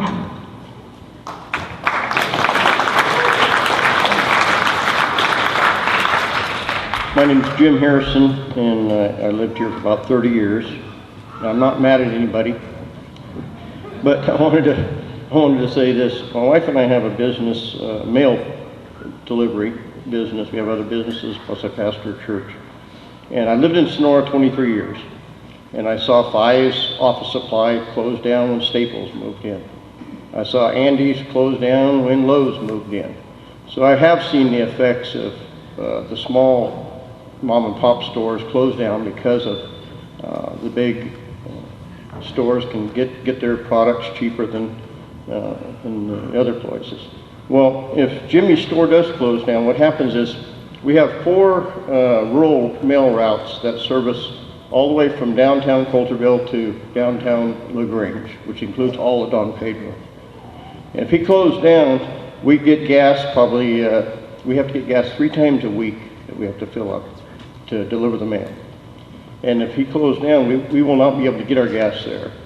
And the gas is higher than it is in Waterford, but the only other option we'd have would be a houseboat, and they're higher than Jimmy's in gas. Plus, they don't have an ATM, so if they're not open, you can't get gas.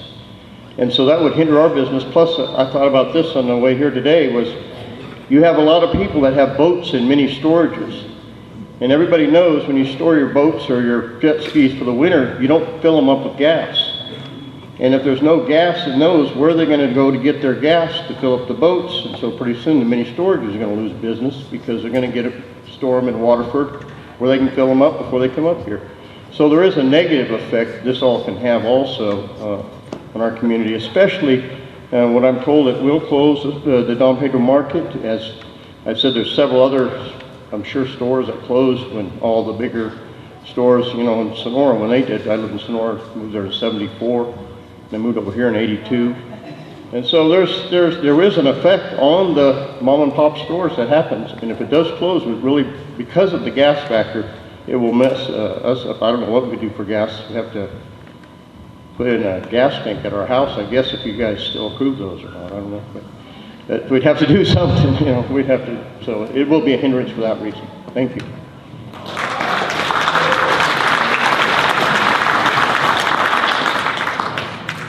My name is Bill Buck. I moved up here, my wife and I moved up here 16 years ago.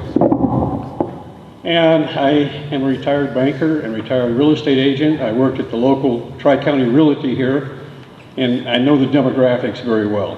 The gentleman from the Homeowners Association said there's 1,500 homes here. That's pretty close.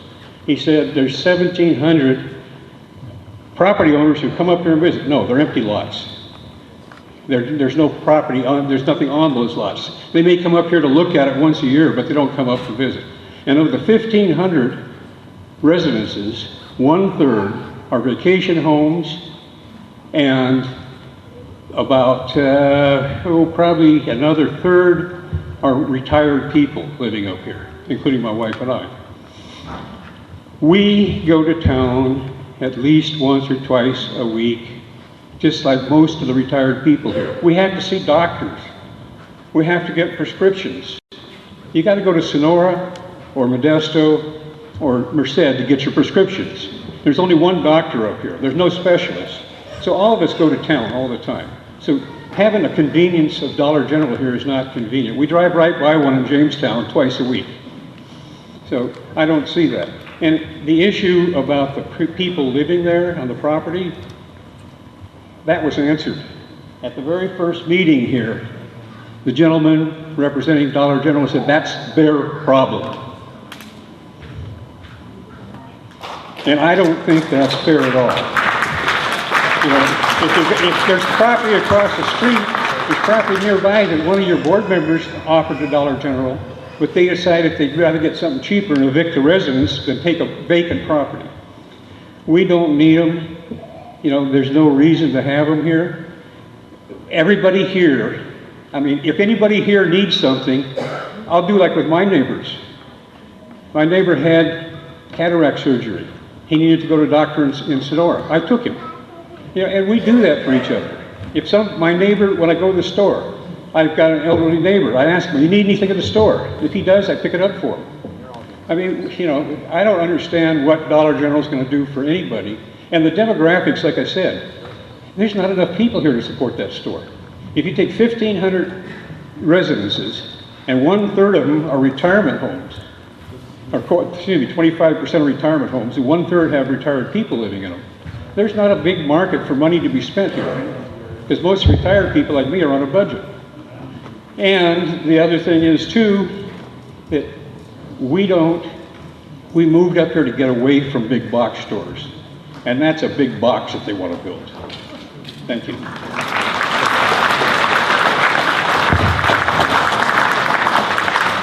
Good evening, my name is Hans Stray.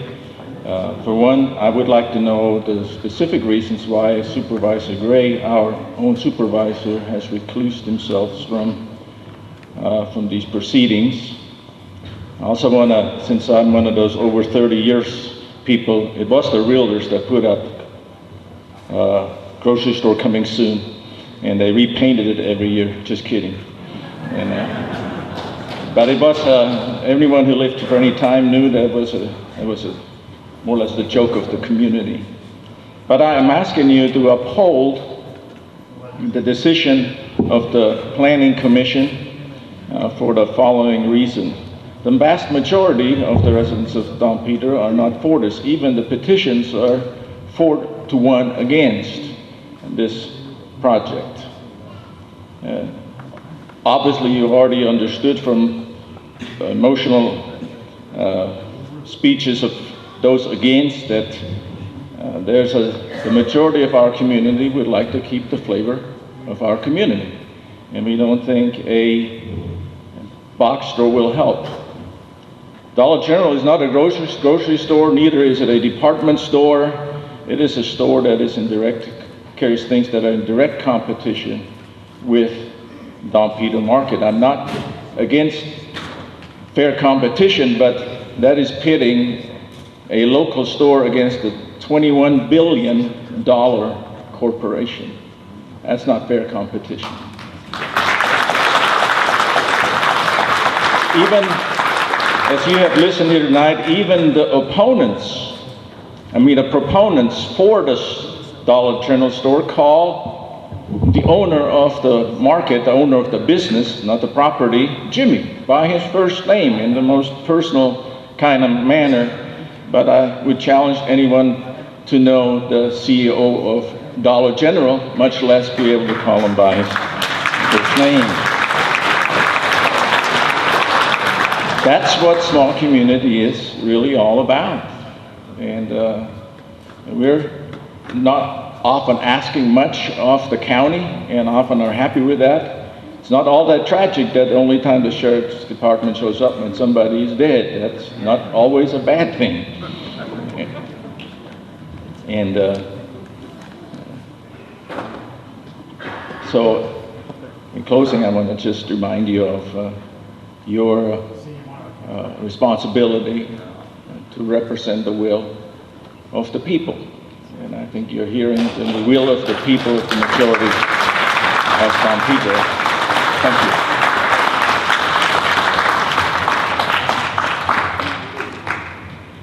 Hi there, my name is Amber. I'm a little nervous trying to work on it. I was standing in line for too long, I think. But, I would personally love to have access to really yummy organic food that's easier and I don't have to drive for. But Dollar General isn't going to bring it here. Dollar General isn't going to bring things to this community which we truly need, like local business. That's what we need. Our community does deserve anything that we want better if we do it for our local community, not a gigantic corporation. Thank you.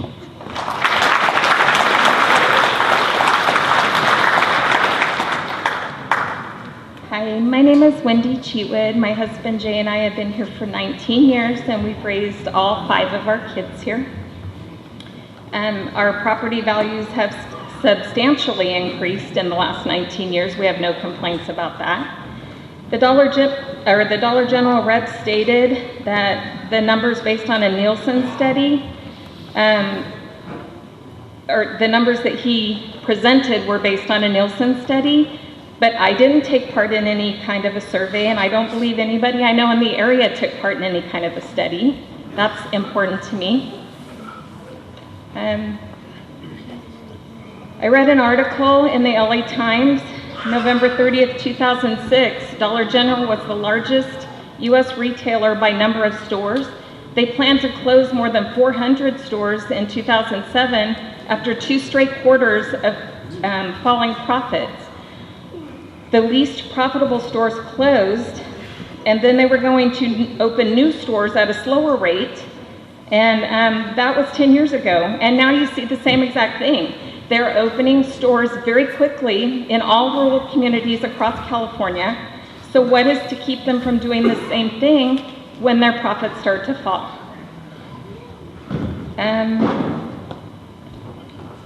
The stores that will close will be the least profitable stores, as in areas like Don Pedro. People are saying that Jimmy won't leave and he won't close, that he will survive with the Dollar General or in tandem with Dollar General. But if you're working for your employer and your employer decides to cut your earnings by 15, 25, 50%, Are you going to stay with that employer? I wouldn't stay with that employer. Without the market, you have no gas, no fax, postal service, no check cashing, no tabs or line of credits, no holding checks when you're in a short payday, no deli, which is reasonably priced. There is no other fast food outlet in this area that is as reasonable as the Don Pedro Market Deli. But that won't sustain Jimmy alone. And Don Pedro General adds items that you're looking for. If you go in every day and want a monster that he doesn't carry, he'll bring that monster in. Dollar General isn't going to do that for you. Dollar General buys what other stores are overstocked on. They never have the same brands. Their bread is and can be just as outdated as I've heard complaints from Jimmy. I've bought bread and 3 days later it was molded. That's not a very good, that's not economics, that's not savings. I do shop at Dollar General. Thank you. Oh.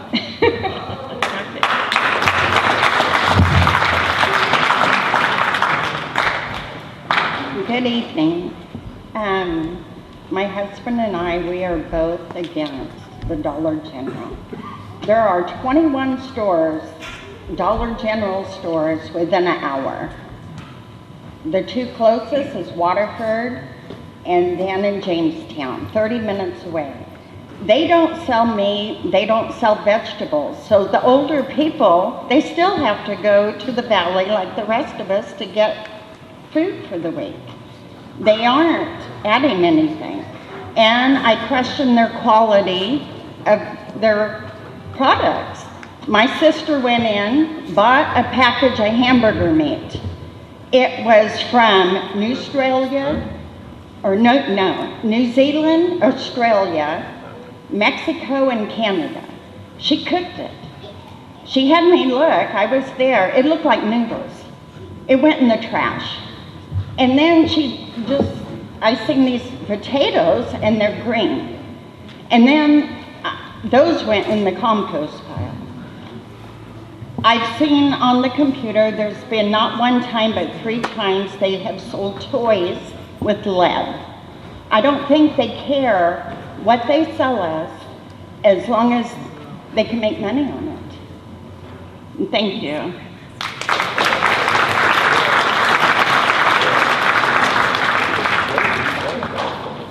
Good evening. My name is Laura Allen. My husband and I have lived in Greeley Hill for 14 years. When we moved in, there were no gas pumps, a tiny little hardware store that also sold potato chips, and that was about it. Now the stores are doing a little better, but I will tell you that the hardware store does not like the grocery store, and the owner will tell you about it at length if you go in and ask. But last time when I came, I was wondering, why does a national chain like Dollar General want to put up a store in a tiny little backwater like this, when if I was going to start a business, I would want to put it over on 108 or J59 or something that had plenty of traffic. So I went back to work and I started asking around. I work at the prison. I'm not one of the guards. I work in medical, and people are used to me asking nosy questions. So what I was told was that Dollar General moves in, they build the cheapest store they can get away with. They do follow the codes, but apart from that, it's going to fall apart. They stay there an average of 5 years. They target a community that has lots of poor people who will come and buy their cheap junk and will say thank you. I know about being poor because I grew up in Oakland, and so did my husband, and our mothers were both very poor. And personally, I don't really like cheap junk. I would rather go without anything. But Dollar General is not going to stick around. They don't want to pay for protection against the crime that will show up. They don't want to pay for all the other difficulties that the community will have to pay for. And when the building is empty, a bunch of homeless people will probably move in. And personally, I don't really mind, because at times I was pretty close to being homeless when I was young. So they'll move in, they'll set it on fire, and then they'll move on. But Dollar General is not going to provide the competition that you all are looking for. Now, if this was going to be a pizza place or Walmart or something like that, I'd say, well, I'm sorry, Jimmy, but you know, that's the way things go. But no, Dollar General, no.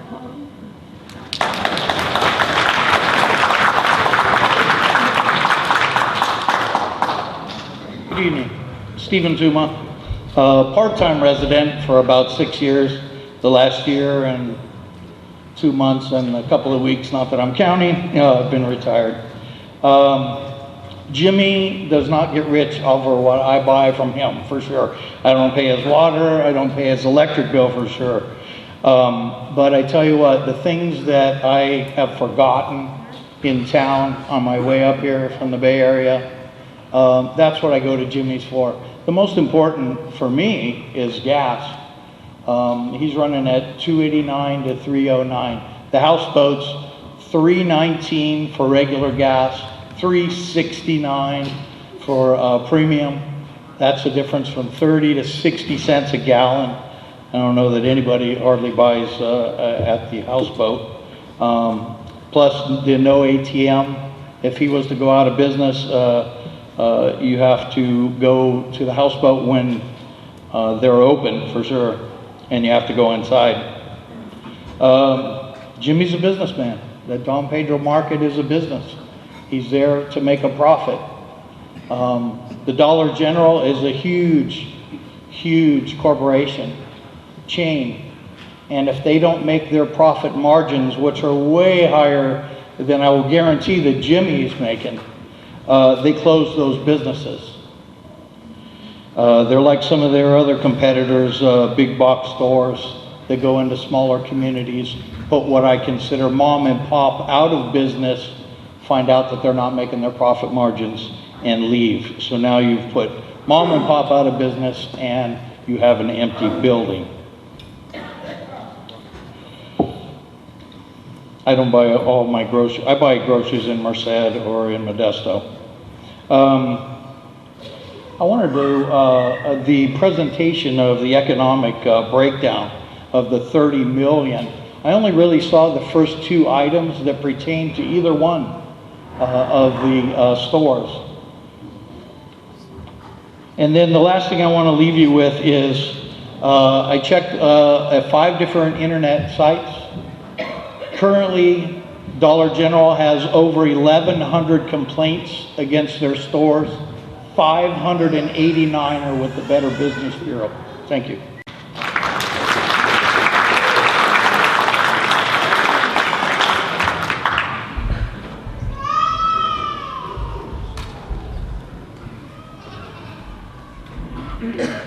Hi, I'm Shirley Wolfenbarger. My husband Harley and I have been here since 1981.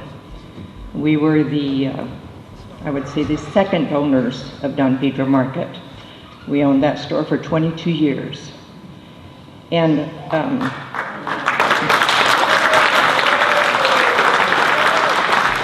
I can tell you right now, we did not get rich. We paid our bills, we had food on the table, and we shared our food with others in the neighborhood. And that's what we did. Like Jimmy, if someone needed something, we helped them out.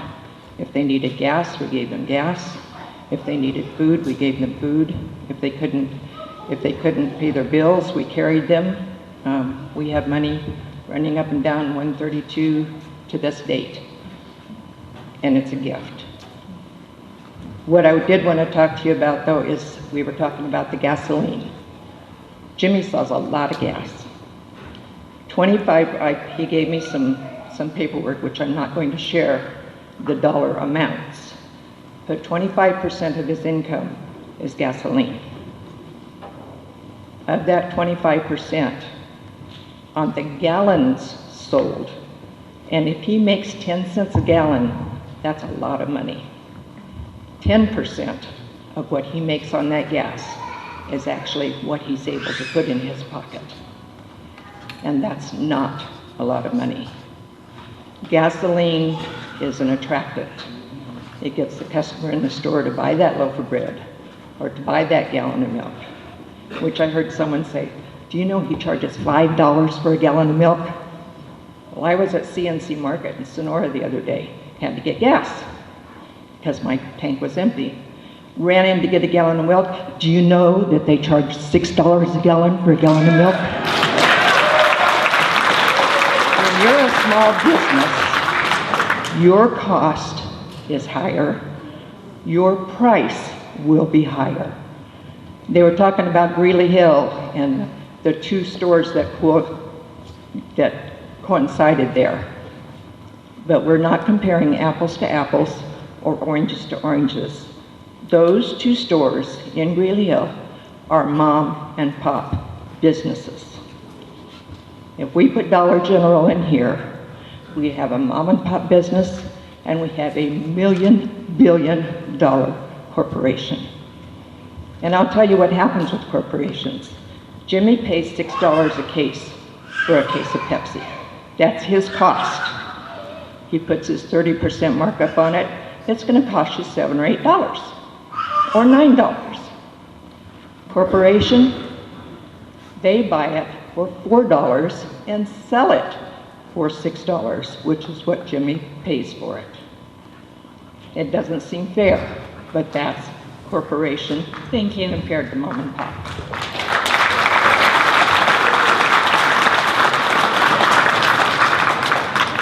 Hello, my name is Celia Duran, and Jimmy is actually my uncle. My family has been here for over 12 years. I believe he owned the houseboat mini mart. I wasn't around yet, but I've been up here for about 9 years now, and Don Pedro community I've fallen in love with. I'm from Fresno area, and I had no idea how to be someone's neighbor until I moved here. If anybody was to need help, they know they come to my market and doors are open to you, regardless if you have money or not. My family has always been working no matter what, 7 days a week, 365 days a year. We're open on major holidays. I mean, I'm sorry, but I don't think Dollar General is going to stay open on Christmas and sacrifice their family time so that someone can get an extra thing of stuffing because their family ate it all. Recently, our power was out. The whole division was out, everyone. My family stayed at our market and stayed open because we knew that people were going to need propane, wood, candles. Unfortunately, of course, our gas wasn't working, but that's why I was warning everyone earlier before our power went out to get gas for their generators, because we know that the power is going to go out. No matter what, even if this does go through, doesn't go through, Don Pedro Market will still be there for you, regardless of who you are, against us, with us, no matter what, we are going to be here for you because we love Don Pedro. We are all family. Thank you very much.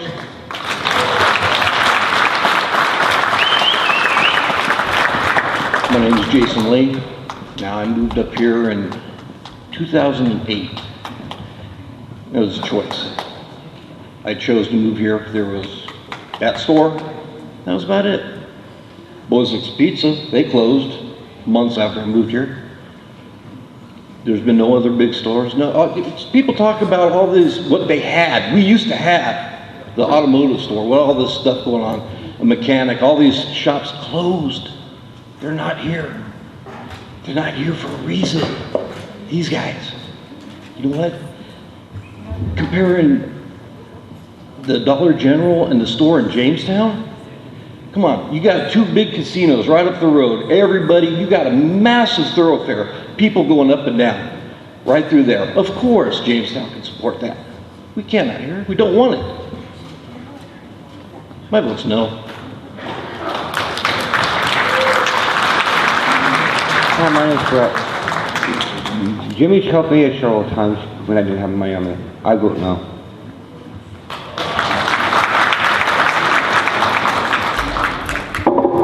Hello, my name is Victoria. I've lived up here for 17 years. I have never been turned away from Jimmy or his family, their family. Are the Dollar General going to help us out besides with crime?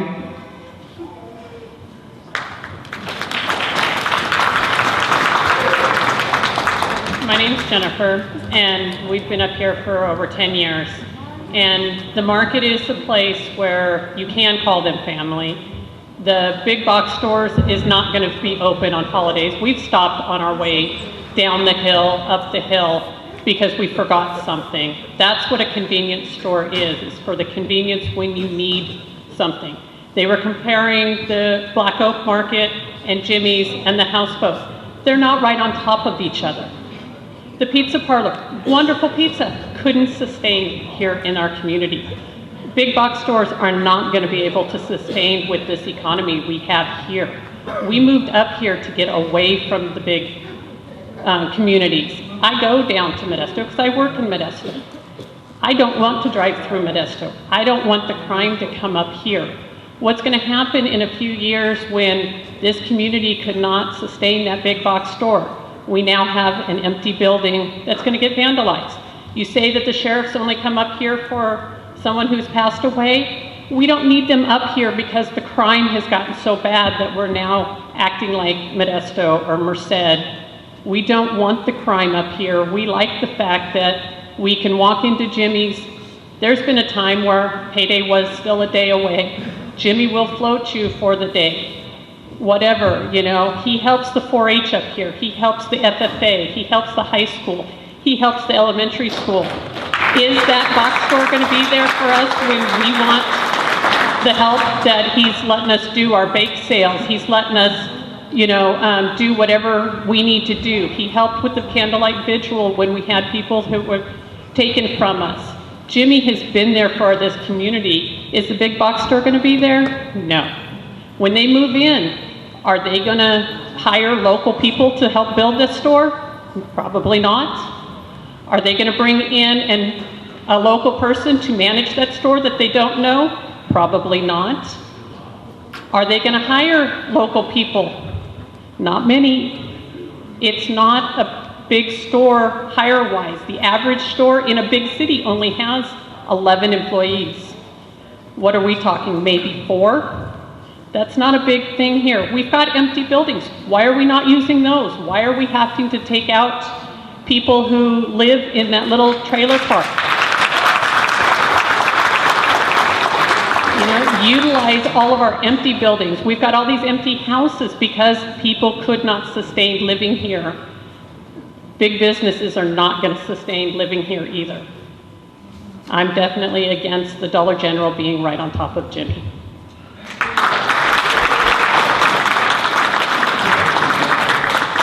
Good evening. My name is Mark Roy Brooks. I've been here about 15 years. Just wanted to clarify a few things. I know that it was brought up about how the two stores got along. Everybody was happy and stuff at Black Oak Market, and Jimmy didn't own the store at that time, but the locals will know what happened. They'll tell you what happened to Black Oak Market, and it still hasn't been rebuilt. It disappeared one night and never been rebuilt. So down to one store. Greeley Hill, same thing that everybody else has said. You've got a grocery store and you've got a little store that's like Jimmy's. Two different things. Okay? Talking about Greeley Hill Market, now they talked about expanding over on J59, or not J59, but Bonds Flat and 132. That would have been great. I don't know why that deal fell through, but that would have been good for this area to have a real grocery store. But, and Sandy, this makes up for the gray hair that you didn't get that night. The night before my colonoscopy, my wife had gotten the cherry flavored sodium citrate or whatever that stuff is. I called Greeley Hill Market, they didn't have it. True Value didn't have it up there. I called Jimmy's. Dahlia, do you have this? So I don't have to drive all the way to Sonora. Mark, we sure do. Come on and get it. I drove down there, and when I walked through that door, she didn't have it sitting on the counter waiting.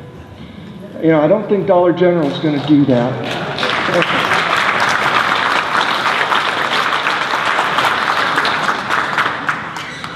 Hello, I'm Ron McIntyre. This one best friend of all. All is best for all. Best for all forever. As you know. Bye-bye.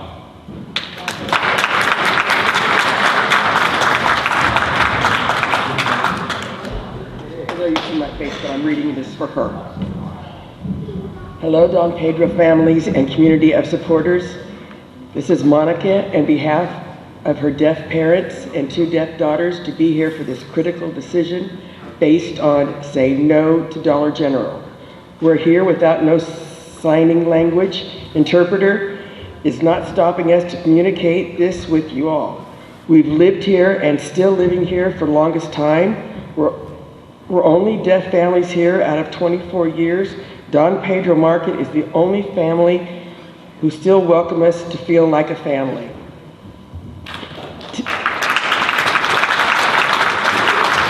To have this news is hurting us. I don't normally do this. God bless you and pray for us to think in a long run because our deaf rights is in the city. It's voicing for my girls to enroll deaf school in Fremont, California. The values of humanity in Don Pedro Market has the hope in me to drive 2.5 to 3 hours to back home. Especially I'm a single mother and wonderful partner who gave up the city to be here with us for home, to say no to shelter, to say no to shelter, and my parents need us.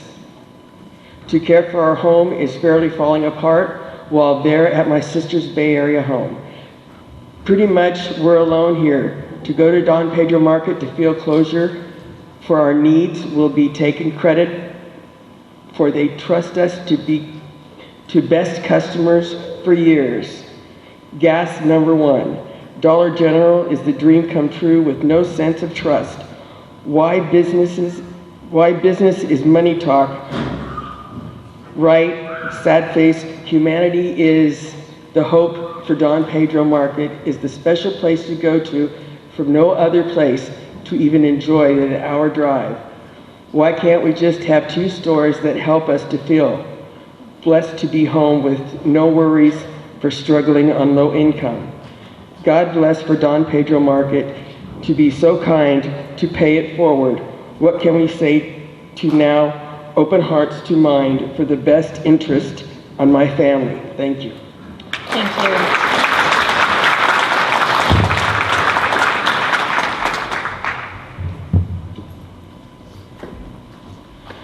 Yeah, my name's Keith. I'm 30 years old.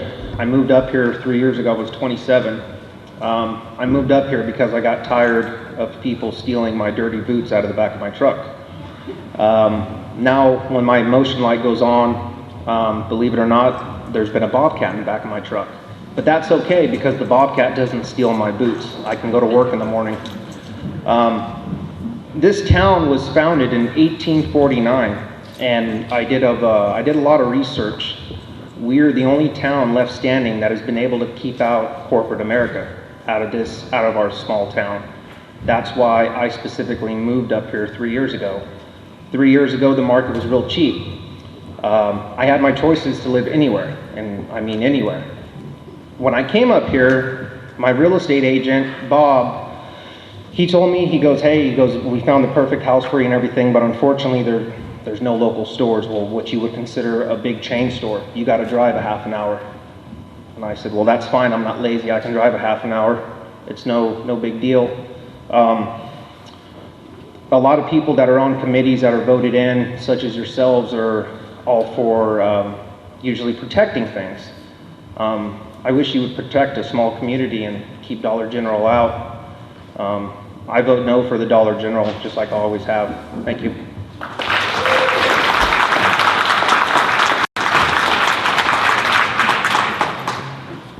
My name is Clint Scotland, and I grew up here.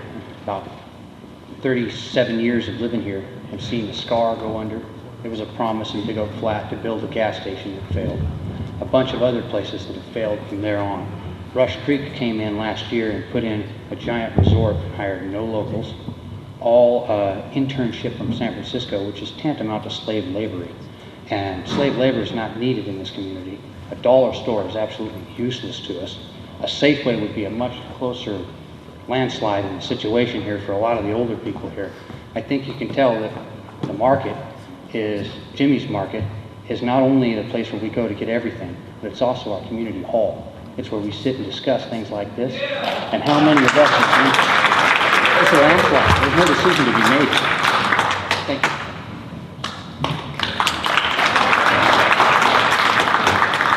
I'll be quick and easy. You heard my wife earlier. Yeah, we've lived here 20-something years. We're a family around here. We've seen Harley and Shirley go. Jimmy took it over. And the one thing nobody's really ever said, Jimmy's a convenience store. He cannot compete with a Dollar General. There's no way. He's there for our convenience. And that's why we all moved up here. Thank you. My name is Jim Fair, and I moved up here about 4 years ago. I live in Modesto, and from Modesto I commuted to the Bay Area for 36 years. So I chose this place to be my home. I'm sorry, but I don't really have a whole lot of sympathy for people that have to drive 30 miles to the store, because I commuted for 36 years. I really don't want to see no Dollar General here. I moved up here to get away from all that crap. Get the Dollar General, other people are going to follow. You're going to have other chains coming in. So, I don't want it.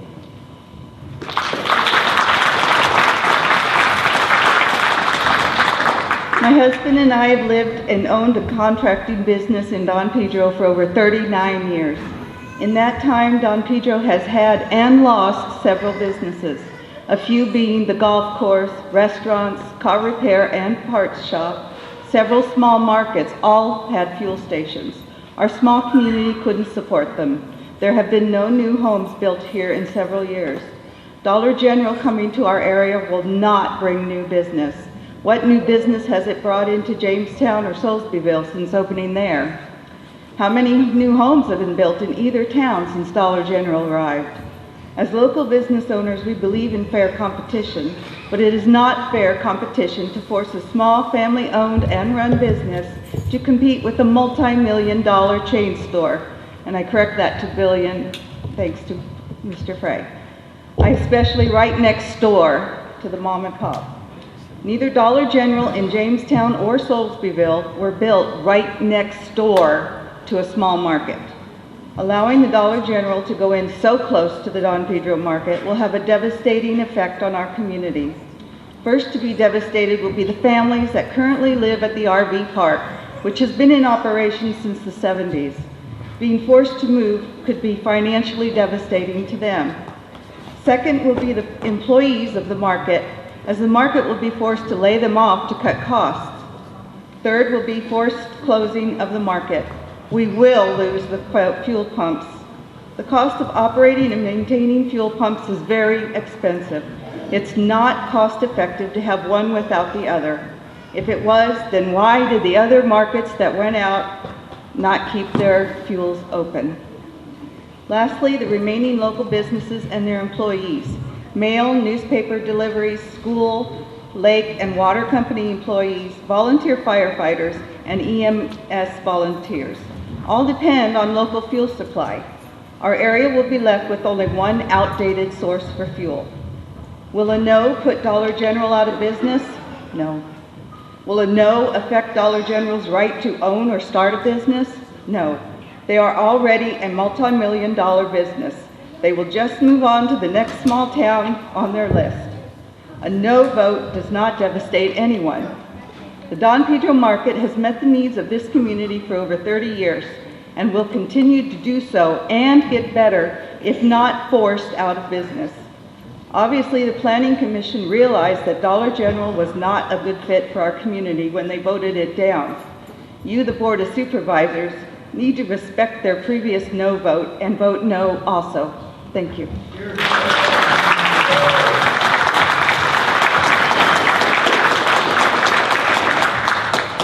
I'm hard of hearing, so I hope I don't repeat what everybody else has said. My wife and I, in 4 months, my wife and I moved up here because we liked the area and because there was no businesses up here. We knew we was going to have to drive down in the valley to the doctor and to Walmart and all them things. So we don't want Dollar General up here.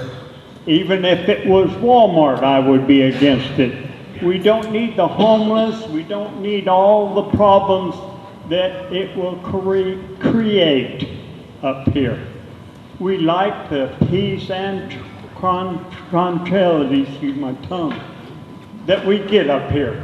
So we don't really want them. One thing I heard a while ago that I agreed with the lady about the third one, that I wished the county would fix the roads because I'm tired of paying the repair bills. That's all I have.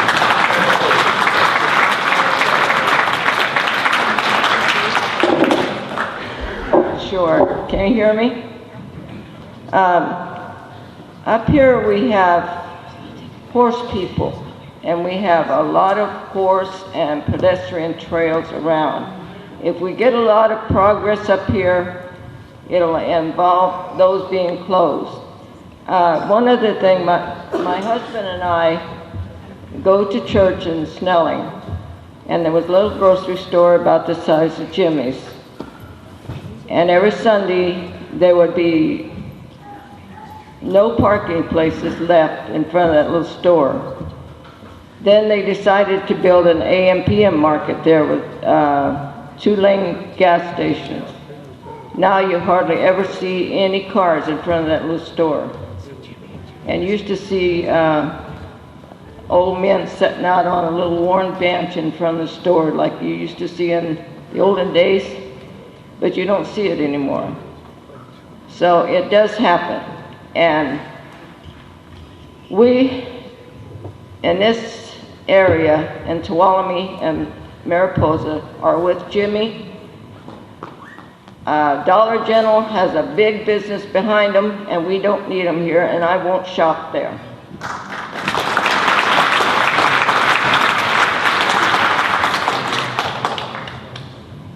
Cheryl Cunette. Most of my reasons are probably on the personal side rather than business. I don't mind seeing a Dollar General on a freeway off-ramp or on-ramp.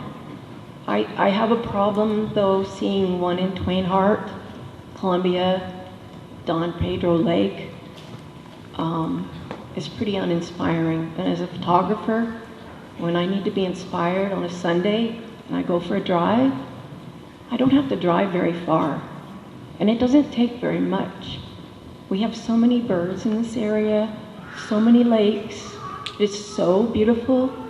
It's rapturing. For me, I live here because I don't have an off-ramp or an on-ramp. And that's how I wanted to stay. So I vote no.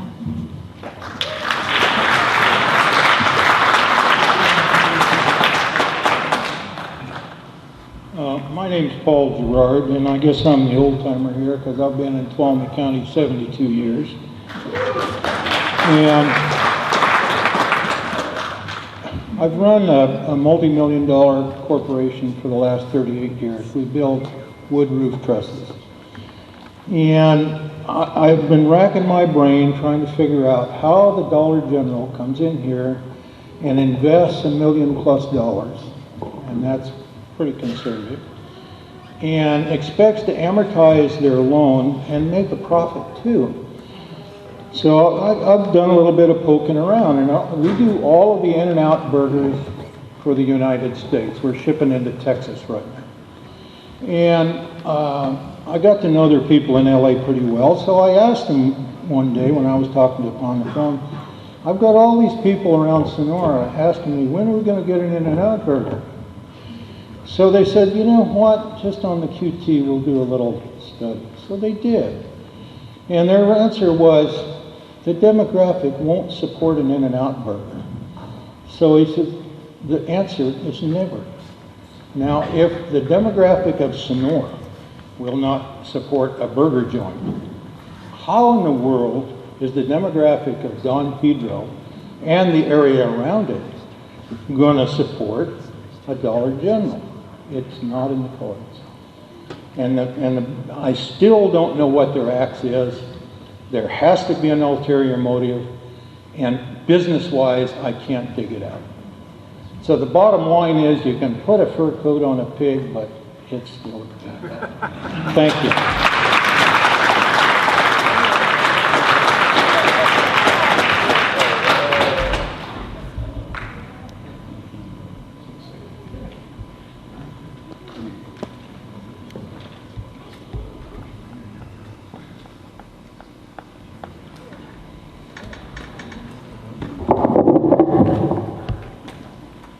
Madam Chairman and board members, I am George Harper. The proposed Dollar General appeal should be denied pursuant to the Tuolumne County General Plan because the proposed Dollar General is not consistent with Lake Don Pedro's community vision. Chapter 13 of the General Plan deals with community vision and in particular with the community identity element. And also because the proposed Dollar General store, if built, could create a significant negative impact on the small community of Lake Don Pedro. Under Chapter 13 of the General Plan, the focus is on designing community rather than individual structures. That's a quote from your plan. Lake Don Pedro is probably the smallest of the defined communities in your general plan. But that doesn't mean the Lake Don Pedro residents don't have a community vision. They have a strong community vision and a strong community identity. Most local residents do not want a Dollar General store in Lake Don Pedro, as evidenced by these over 1,000 signatures of local adult residents on petitions in opposition to Dollar General's conditional use permit application. Most of these signatures were submitted to the county in January of 2016 and are file stamped as such. Under Section 13B7 of the General Plan, the board is to encourage new development to be designed to be compatible with the scale and character of the area. The size of the proposed Dollar General is completely out of proportion to a community of 2,000 people, such as Lake Don Pedro. Under General Plan Section 13B1, you are to identify urban growth areas of the defined communities that will accommodate growth.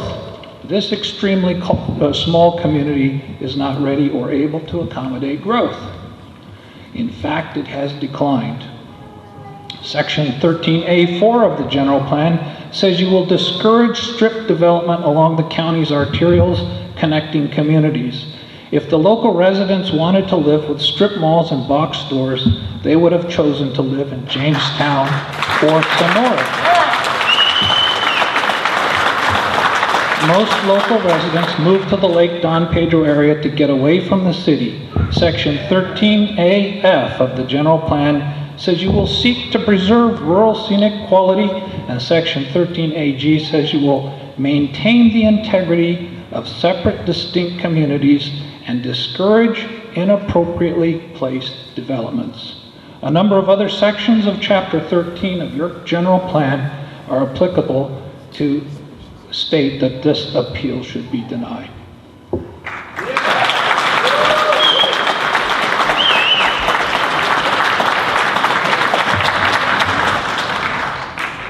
Hi, my name's Kelly. Between my husband and I, we've had property up here over 25 years.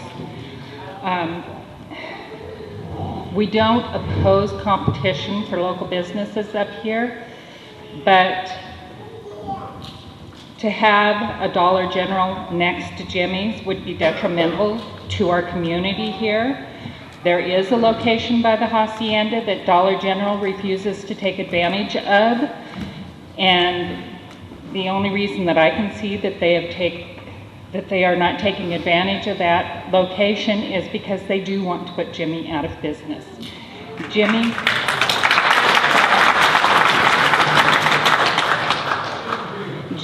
is in what is basically a strip mall. But most places that have little strip malls with businesses in them also have businesses with exclusive rights for that business. This was not planned out. Of course, he probably does not have exclusive rights, so we're in this predicament. It is not unheard of to have a single store that offers groceries in a location and have another one go in another location. I'm not willing to take the chance that Dollar General could put Jimmy out of business. The Don Pedro Market offers us a civic center for our community. It is a place where local people discuss issues such as road conditions, fires, floods. We have a safe mailbox there, which is very valued in this community. We have a lot of mail stolen. It offers assistance when people need it, gas, propane, hardware, deli. It caters to the public's needs. Dollar General is never going to cater to our needs. If we lose these things, we lose the heart of our community, and our community goes downhill from that point. I'm not willing to take that chance that Dollar General could put Jimmy out of business. As far as Dollar General even going in there, they want to put up this huge yellow sign that looks like something from Las Vegas in the middle of our little Serenity here. At the very least, they could put up a painted sign that's not going to light up the whole area. That's ridiculous. It's imposing. I would really love our little Mayberry RFD here to stay the way it is around the store with... Thank you very much. Oh, thank you. Your comment.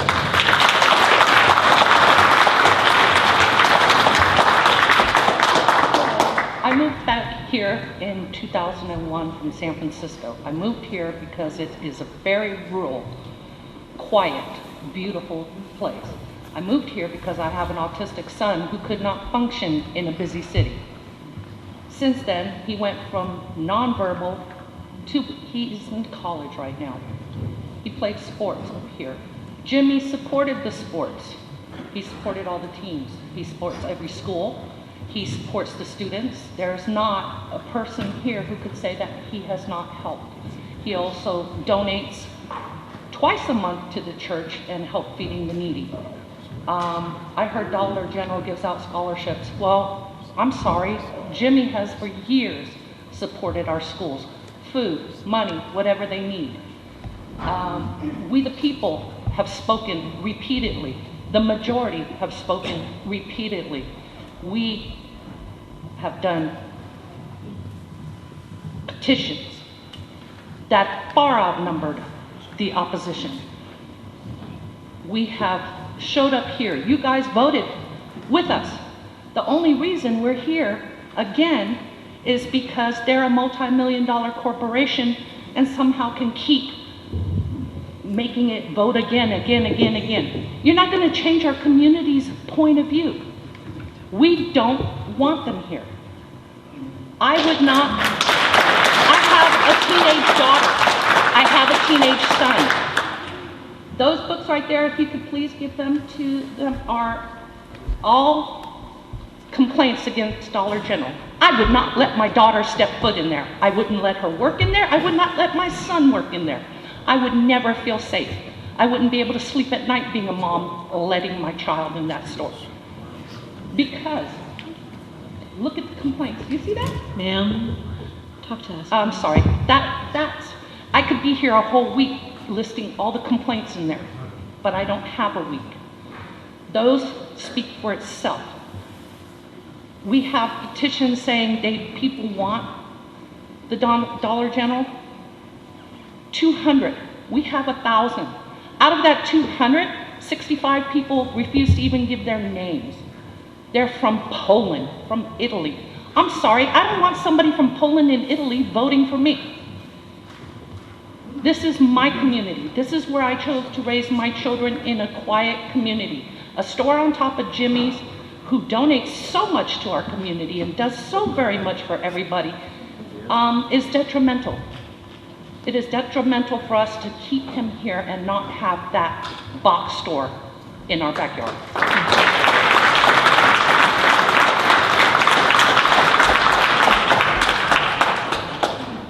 It's hard to follow everybody saying the same thing. I'm here for a summary. We have what we need, and we have who we love. Please don't give us what we hate and risk taking away who we love.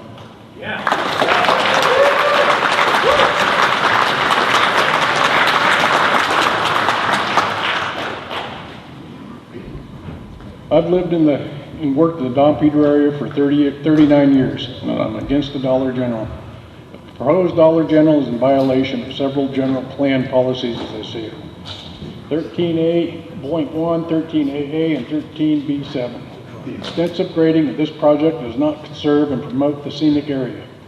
The excavation will have cuts of up to 10 to 15 feet, generating some 15 to 20,000 cubic yards of material, with 5 to 15,000 plus cubic yards of material to be stockpiled on site and to be sold at a later date by the property owner. This equals 500 to 1,500 plus truckloads of material to be moved over our aging roads. The proposed building does not fit our natural terrain of our area. There is not another 9,000 square foot retail building within 26 miles of our community. 13A4. The proposed Dollar General will be visible from 132 as you round the corner from Lake Don Pedro for nearly a mile. 13C7, 13CE, and 13CC. The design of this 9,000 square foot building and its signage is not compatible with the scale and the character of our area.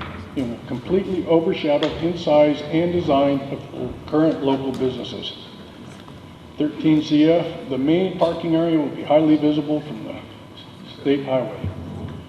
If this project is allowed to go forward, it could be 5 steps backwards for our community. We would lose the Don Pedro Market, hardware, deli, produce, grill, and most importantly, the fuel.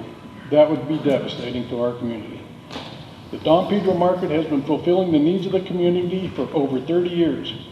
The Dollar General will be only duplicating 90% of what we already have. There are far more things our community needs than 2 stores selling the same product next door to each other. I also went to Barnhart's Market, but he told me a different story. He told me the Dollar General put a hurt on his business. He has to be down there 7 days a week, every day, just to keep the store running.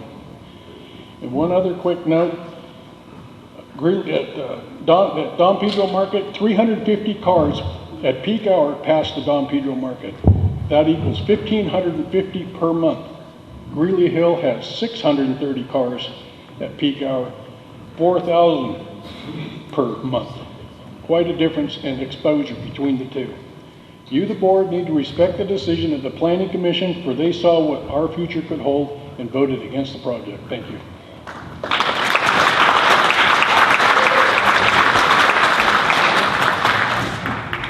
Thank you, Ron. My name is Ron Henderson, and I'm in favor of supporting local small businesses.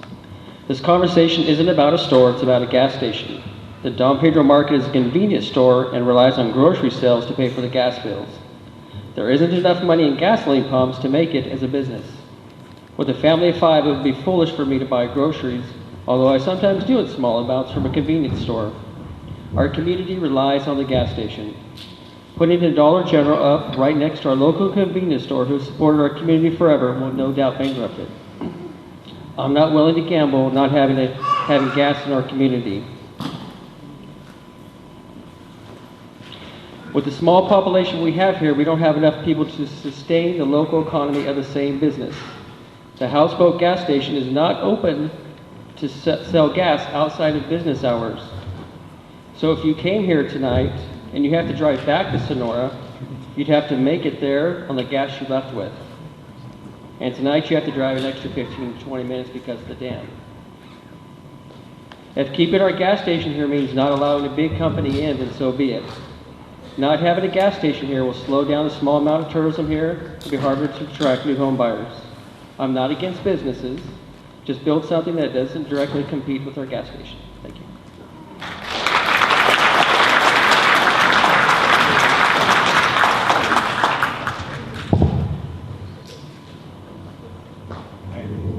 Excuse me.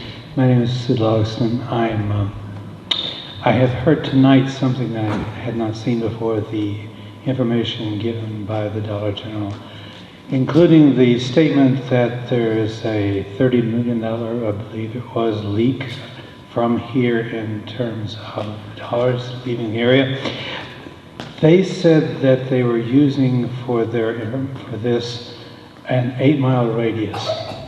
We live about 11 miles, road miles, from Coulterville. We live about 11 miles, road miles from LaGrange.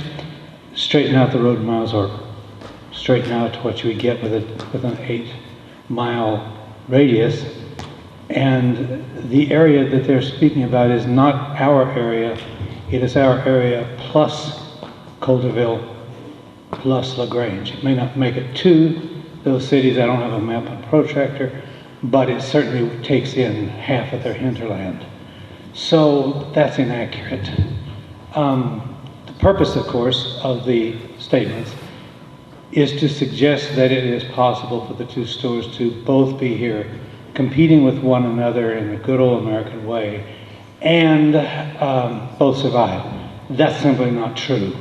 In the time I've been up here, about 10 years, I've seen half a dozen, 7 or 8 businesses go under.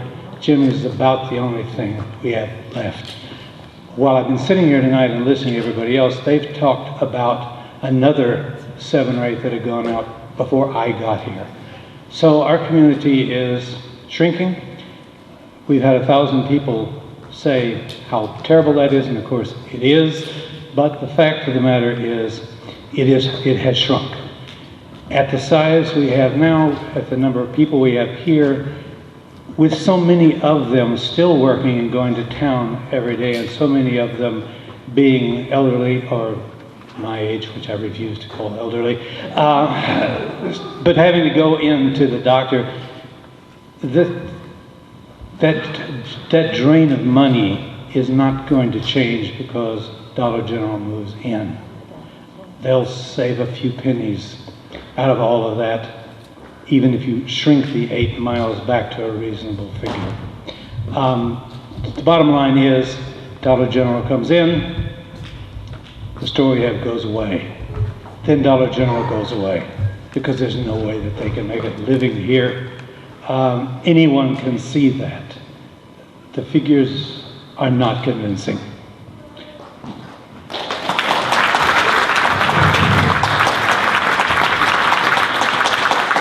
Thank you. At this time, we'll take a 15-minute break, and so we'll recess for 15 minutes. Thank you.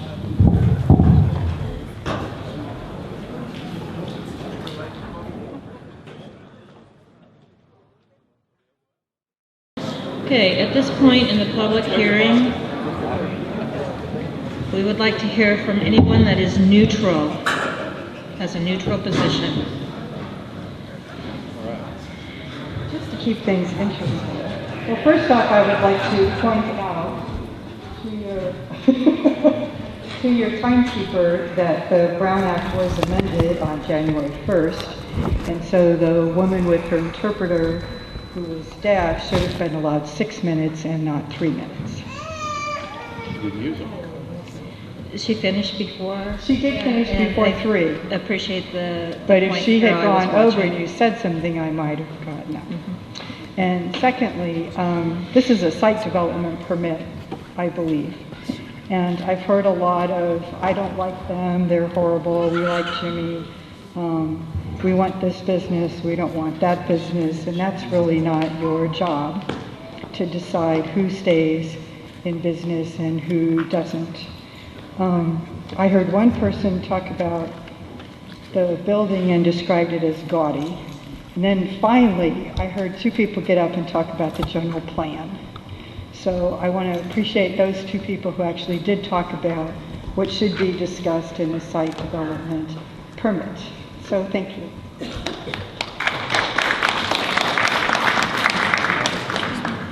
My name is Vicki Cox. I've lived in the area in Don Pedro for 25 years.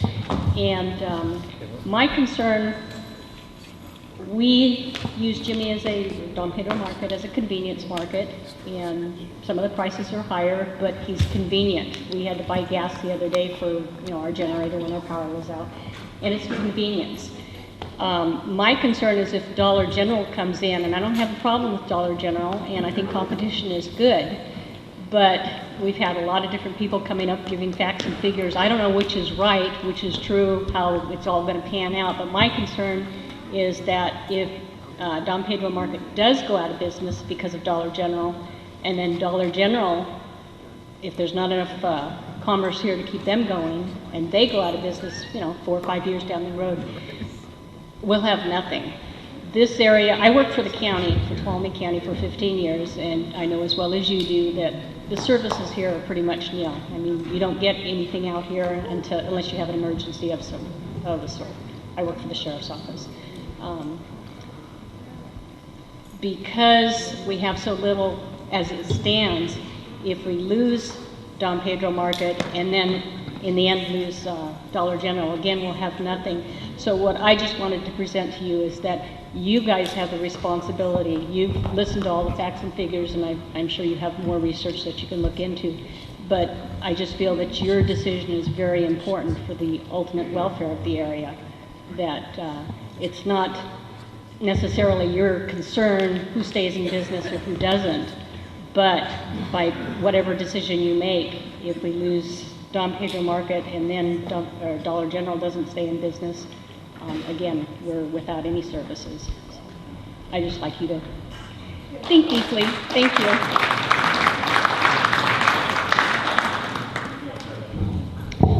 All right, seeing no one else to speak neutrally, we will move into rebuttal. And I want to remind everyone that if you speak in rebuttal, that you spoke originally in favor of the project, and you are only rebutting facts that you spoke to.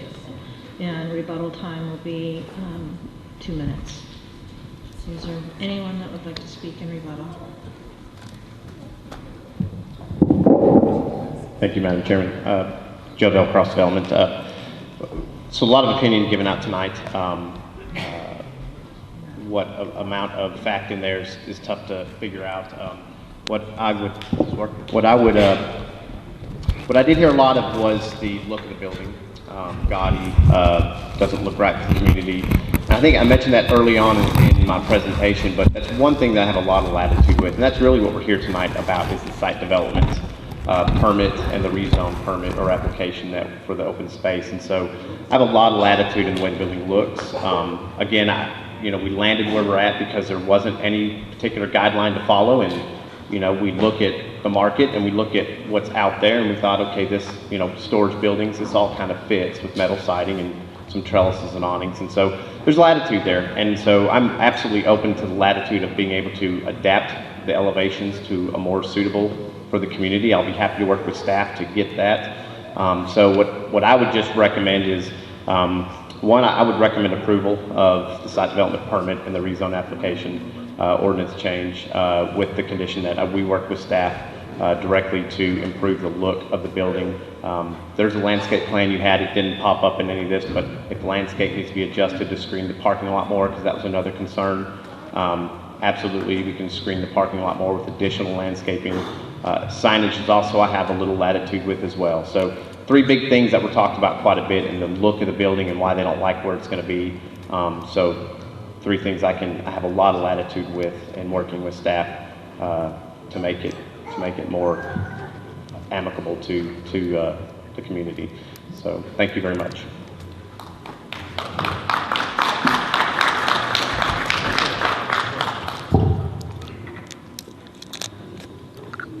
Hello, Peter Schubel-Finnig.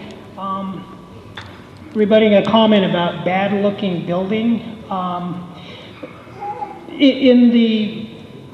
What this developer, Mr. Dell, is trying to help our community with is to bring in freshness, bring in something new to a very old area. he's talking about having to hide his parking lot and having to put in a few more bushes so that a few more of us are a little happier. You know, the current situation we have here right now, we have a property owner that owns all of the earth under that market and underneath the real estate shop, underneath the metal recycling shop, has never taken the time to grade the parking lot, asphalt the parking lot, line the parking lot, make sure that parking lot is dry in the wintertime so when I get out of it, I don't step in mud. The locals, we haven't had that because there's been no impetus. What we have going on here now is a developer coming into the area that wants to breathe some fresh air. We need some fresh air, and this hopefully will start everybody fixing up their front yards and doing a few more things. Jimmy's niece said, Don Pedro Marco will always be here. The rest of the room that spoke in the other side of the equation is saying Jimmy's going to close, he's going to go out of business, we're not going to have a gas station, we're not going to have another market, but yet Jimmy's niece says no matter what, we're going to be here because she truly knows that this community can support both. She knows it, I know it. Empty houses in the community, I'm a real estate broker. I operate here, I live here. If anybody knows about empty houses in the community, it is me. They just aren't here. We had a series of walkaways 3 or 4 years ago. Those are all gone. This time of the year, this time last year, we had 82 houses available on the real estate MLS in the 2 zip codes. Now we have 52. This market is going the other way. I have an over-the-top amount of vacant land hits right now because builders want to come in. Please let this go.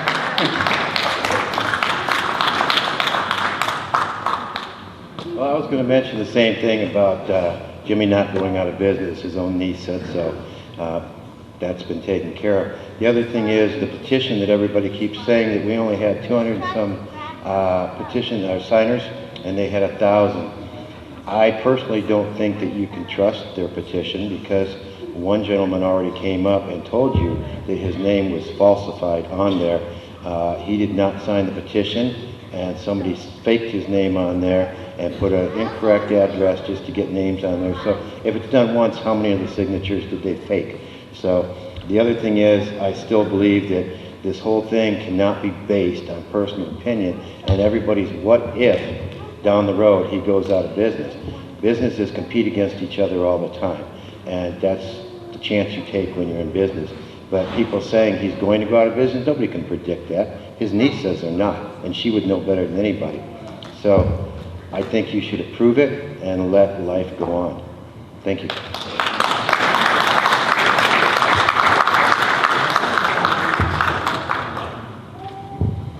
Right, this time, is there anybody that would like to speak in Sir rebuttal? Sorry, what? You gotta come forward. Yes, and please only speak against the comments that were made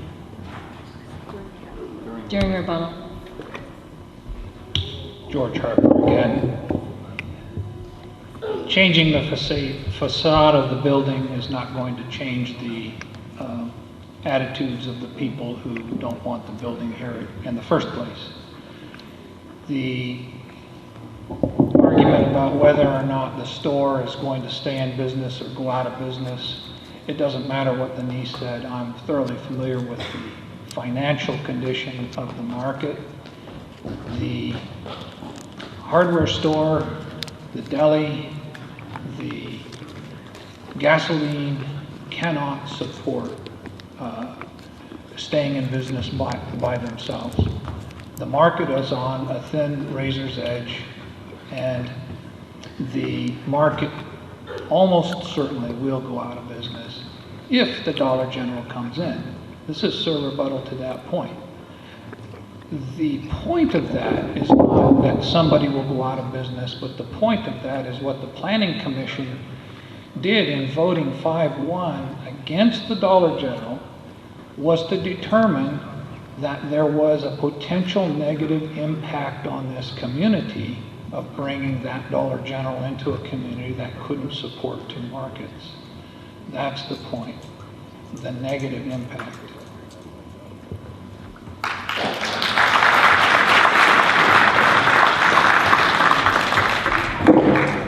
I just think that when, I wasn't here for the first one. Heard about this meeting and was definitely very interested in coming. I just think when you look at just what happened tonight, usually people that get up and talk feel a little more strongly about something, and some of the people that didn't get up and talk, they might have felt this just as strongly one way or the other, or they might have been more moderately opinionated on the situation. But I know the majority of the people that got up to talk will probably not patronize Dollar General. So whether or not the money is there in this community to support both, I think you will find that if Dollar General does come in, there's going to be a lot of people that if they walk into Dollar General, it will be to wear one of these hats, walk around for a little while, and then walk out. I mean, and also, I don't think I signed that petition, so on that highlighted menu, you're more than welcome to put my name on that.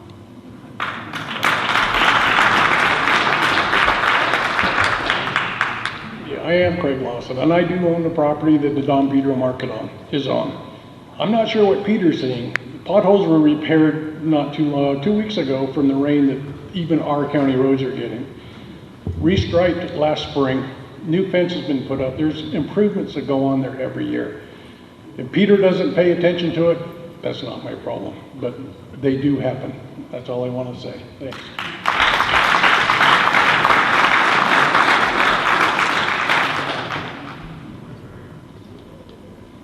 Kind of to add on to what he said about the parking lot, about how it needs to be repaved or it needs to be repaired. Why don't you go out there and take a look at Merced Falls Road? That's way beyond what's I think should be allowed. And I know what should be allowed and not. I work for George Reed Construction. I paved Court Street, I paved the Walmart parking lot, I paved the new detention center. And I'm telling you right now, you guys are, Tuolumne County, that Merced Falls Road is a lawsuit waiting to happen. If someone goes off the road or... Okay, so I'm going to ask you to stick to the subject matter that was presented in the rebuttal comments. Right, they said that the parking lot, right? The parking lot was all messed up. Merced Falls Road right now. Right. Thank you. I'm sorry, I wasn't trying to cut you off, sir.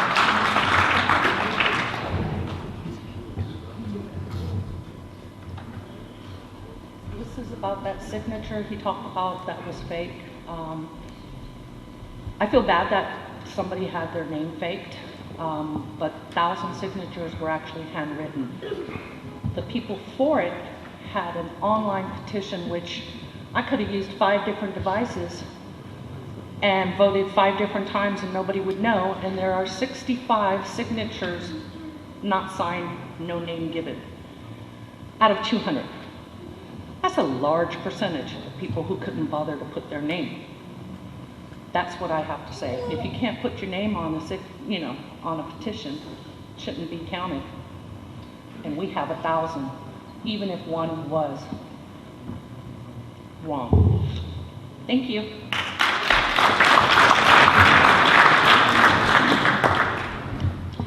All right, at this time, we are going to close the public hearing and bring it back to the board for discussion. Who would like to start?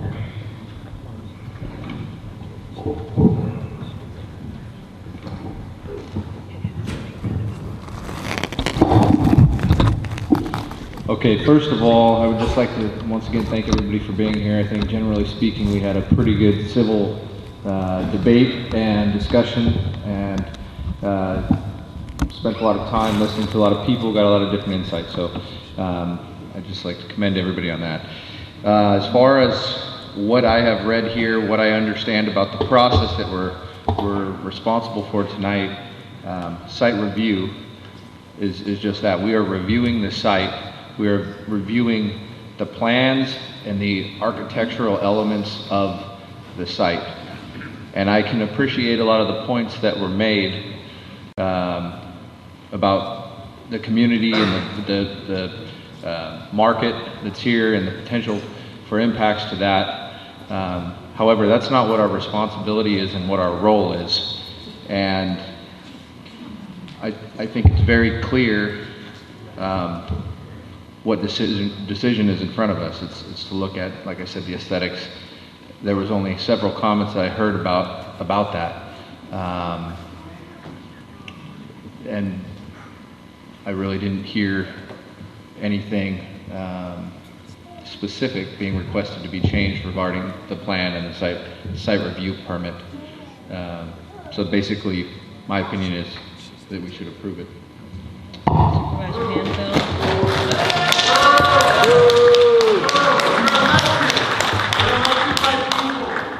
Supervisor Hanfield. Excuse me, but the public hearing is closed. I think that's what the chairman said.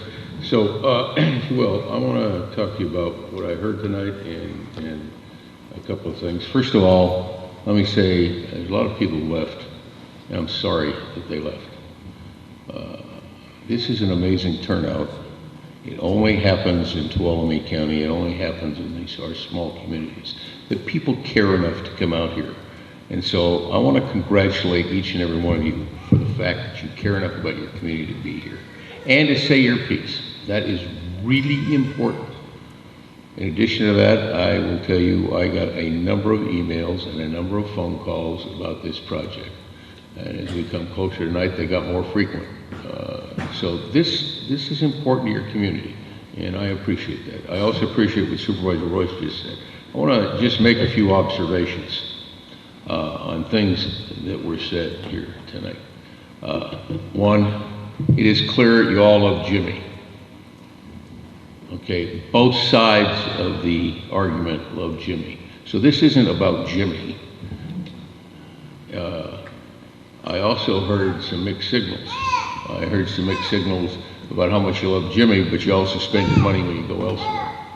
If you love Jimmy and you really want him to stay, regardless of whether Dollar General is approved or not, maybe you ought to think about donating a little more to Jimmy. He apparently donates a lot to your community, and I commend him for that. I also heard that Dollar General is going to bring a lot of crime into the county. That's speculation, but one lady said, we already have a lot of mail theft here. Better tell the sheriff. I think you'll see him out here again, if that's the case.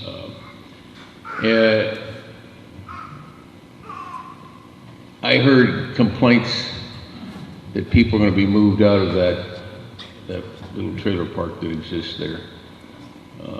That's not Dollar General's fault.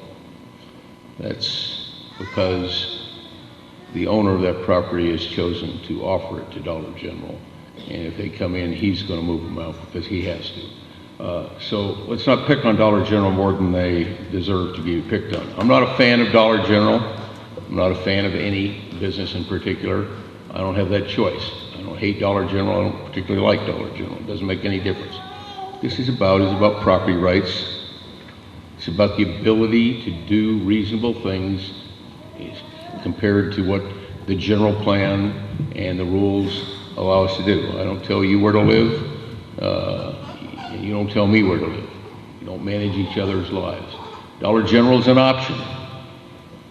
Would it be my option? I don't know. That's not a choice I make, and it's not a judgment I make. But you do. You pay for these things with your dollars. When you spend your money, you make your choices. And if Dollar General is to go in next door to the Don Pedro General Market, you have a choice where you spend your money. I don't know how much overlap they have, and I sense there's some, but not 100%. So you'll have choices if that's the case. It is your community. It's important that you care about your community. But one man said, you need to listen to people. I do listen to people, but I also can't override the people and override the laws and allow the people to do just random things. I remember a development program where someone didn't want the development to go in and said, because this is where I recreate, this is where I go out and meditate. I wasn't a supervisor then, and the supervisor said to him, yeah, but you were probably trespassing during that time. And if you really want this development not to go in, you have to have a real serious reason other than you like to use that land to meditate. and you could buy the land and make it a park or something. But we have to go with the options in front of us. So, I looked at the findings here that we need to make if we were going to approve, and the findings we need to make if we were going to deny this. I'm having trouble. I want to listen to, before I make my final comment and final decision, I want to listen to what my other supervisor friends have to say, because that's what this is supposed to be, a public debate. But I'm having trouble finding a reason to say I can't find in favor. So I'm all ears to the other supervisors. This is a big deal, but we got to follow the rules, and you can't just say we don't do it because we don't like it. You can't say it's going to do bad things because I don't know that. It's up to you to manage your community. So whatever comes out, I know you care and I know you'll do that. So I want to hear from my other supervisors, and then I'll come up with a final decision. Supervisor Rodenberg. Yeah, I too want to thank you all for coming out, those that spoke for the project and those that spoke against it. Clearly, your comments were very heartfelt from both sides, and it's important that we hear them. I want to go through some things for you. One lady complained because you all had to come and make your case in front of the Planning Commission, and then you had to come back and make your case again. We have a process for developments in this county, and it's a process that's pretty much replicated throughout the state of California. That process has a public hearing in front of the Planning Commission, and in some cases, this was one of them, they're the decision-making body, okay? And they get to make the decision, and they did. It doesn't matter which side of that decision you're on, or what side of the project you're on. If the decision did not go your way, you have a right to appeal it to the Board of Supervisors. That is due process under the Constitution of the United States. That's why we do it. It's not because we want to give a project another whack at a public hearing. If the project had gotten approved by the Planning Commission, those of you that oppose it could have appealed it to us, okay? Both sides get equal due process protection under the Constitution of the United States. That's why we're here tonight. Someone else spoke about it's our job to follow the will of the people. It's our job to understand the will of the people. And it's our job to respect the will of the people. But it is our job to follow the law, okay? And part of the law is our general plan and our zoning ordinances, okay? And so when the will of the people butts up against the law, we have no choice but to follow the law, okay? So in this particular case, we're talking about property rights, and we're talking about a site development permit. We have to respect property rights. We also have to confine our decision-making in this particular case to those elements that are germane to a site development permit, because that is the process that we're going through tonight. We need to consider the issues of our zoning and our general plan when we are doing the site development permit decision. So we have to judge whether the site development permit is consistent with those two things. I did not hear any significant criticism of the development other than conforming with the community. And the developer rebutted, saying that he is willing to work with the staff to find aesthetic the project to be compatible, more compatible with the community. The last thing I want to talk about is you all are passionate and you came here, many of you for the second time. I find it difficult to really believe that Dollar General is going to threaten that market when so many of you are passionate about it staying in business. You get, as Supervisor Handout said, you get to choose. If we approve the project, you still get to choose. If we disapprove the project, you don't get to choose. So I'm pretty sensitive to that. And I think that I would encourage you, I think you've got a great market here. I would encourage you to continue to use it. But it's your choice whether you want to support that market or not. It's not our choice to impose a choice or no choice on you. I think if the people that really love that market continue to show that love in support of that market, it's going to thrive. So I find that one a little bit difficult to swallow, especially with 1,000 signatures that say they love that market. So again, I go back to, it's not really listening. It's important for us to hear what the public opinion is, but we are really limited in our decision making to that site development permit process. And that's the law. So right now, I'm with Supervisor Handel. I want to listen to the last supervisor to speak and any other follow-up discussion that the supervisors have, but I'm finding it difficult to side with denying this project. So I'll leave it at that. I've still got an open mind. Thank you.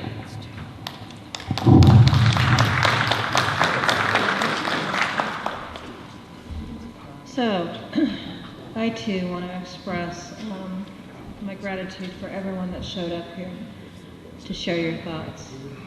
And I had a number of both opponents and proponents that came to my office or sent emails and shared their thoughts. And that's an important part of this process. But Supervisor Rotifer process was one of the notes that I had highlighted.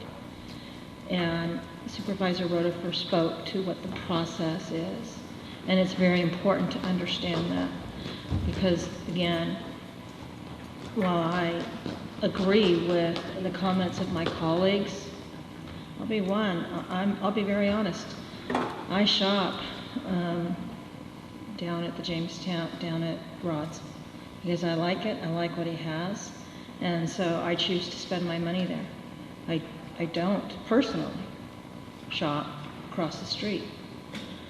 But you have the opportunity to make that difference and keep that market in business if you choose to spend your dollars there. But what we have to do tonight is we have to take into consideration the comments and then take into consideration how they reflect against the process and then what our challenge is with regards to the law.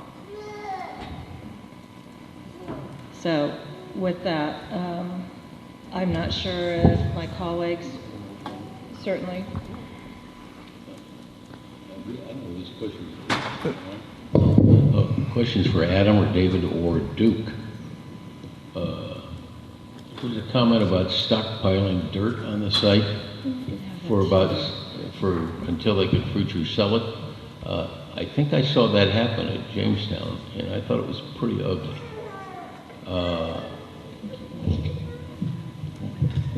And my comment about that is that going to happen? Is that in the game?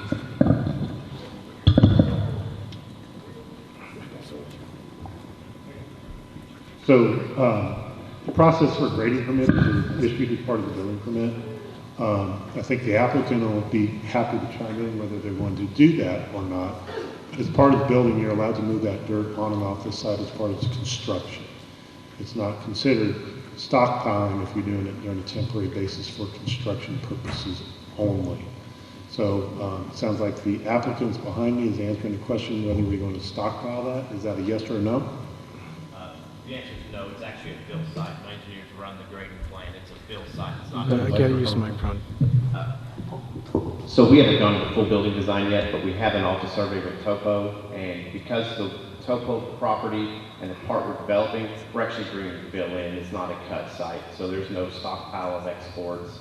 And if there was, it's always exported off-site. We don't retain it on site to sell. Well, I understand that, but I saw Jamestown. Okay.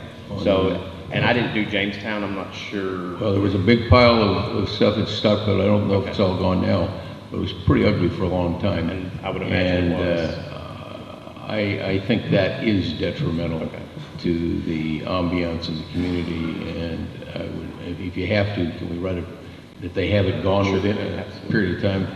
Yeah, and it's a fill site, so we're bringing dirt in to build the store. But absolutely, if you want to write it in, we're 100% okay with that. Supervisor Rutherford? Yeah, while you're there. Supervisor Handel, we are happy to write a condition if that is what the board chooses to do to prevent that from happening. While you're there, I do have one question. I should ask it when I had the mic the first time. The big thing that I think the most objectionable thing, and I could be wrong, but it seems like it's pretty universal in most of the communities in Tuolumne County, and it was mentioned here, is signage and the size, the neon aspect, or the lit aspect and everything. These are rural communities. How much of a problem is it to put some directive language in the, if it were to be approved, in the approval, to limit either the lighting or the size or both? Sure, great question. So signage is available to be tweaked. We did a store in Weed where everything was done with indirect lighting. Weed, California, which is exterior lit signs, so it's not backlit. And so we have the ability to do that. I have no problem. What it is basically for the building, it's a painted metal sign with the colors yellow with black letters, and this decorative lighting that shines down on the sign on the building. And then on the actual street sign, it's either a pole sign with decorative lights, same painted panel that shine back onto the sign instead of being backlit. And again, so yes, there's the ability to soften the glow of the sign per se. And again, the signs do get turned off an hour after closing. So 11 o'clock at night, the signs are out until dusk the following night. But to answer your question, yes, we can adapt the signage to a more favorable. What about a street sign that's more like on a low pedestal as opposed to a high pole? So similar to what was approved in Sonora, you guys approved a smaller sign on the Sonora Soulsbyville store, shorter than what the ordinance allowed. You mandated that it be a shorter sign, and so we're open to that. If it's, I would tell you, if it gets much less than a 15-foot pole, we probably want to, slaughtered for saying this, we're probably going to transition to a monument type sign, which is a ground, more of a lower ground sign. But that option's available. It's available. We may want to relocate the sign from its current location if we do that, so it's visible, because a 6-foot monument sign is not going to be nearly as visible as a 15-foot, even if it's back, even if it's front lit. So, but yes, again, we'll work with staff to make it more favorable. Okay.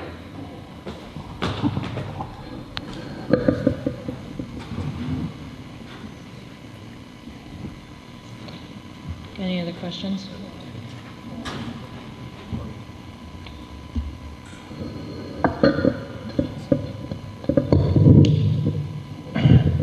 Madam Chairman, I kind of sense that there is insufficient will, at least from the board, in terms of denying this. So I'm going to make a motion that we approve the zone change RZ 16-007 based on findings A through D, that we approve the site development for SDP 15-004 based on findings A through D and the conditions 1 through 74, adding 2 provisions, one being on the dirt, and I'll let our CRA director do that, and the site, preferring a monumental site as opposed to a high site, so it's unobtrusive. And 3, approving the site development permit based on approval of the indemnification agreement. Did I get it all? Are you asking about the elevations as well, sir? Oh, yes, I think we need to make the elevations consistent with community plan. I mean, that clearly was an issue here, and that's a reasonable thing to adjust. If you give us, man, we'll look at the conditions, which ones we'll modify, and clarify. Just 1 second, please. Sure. One more clarification. Did you include on the main sign the backlit versus the indirect versus backlit? The indirect lighting, not the backlighting, yeah.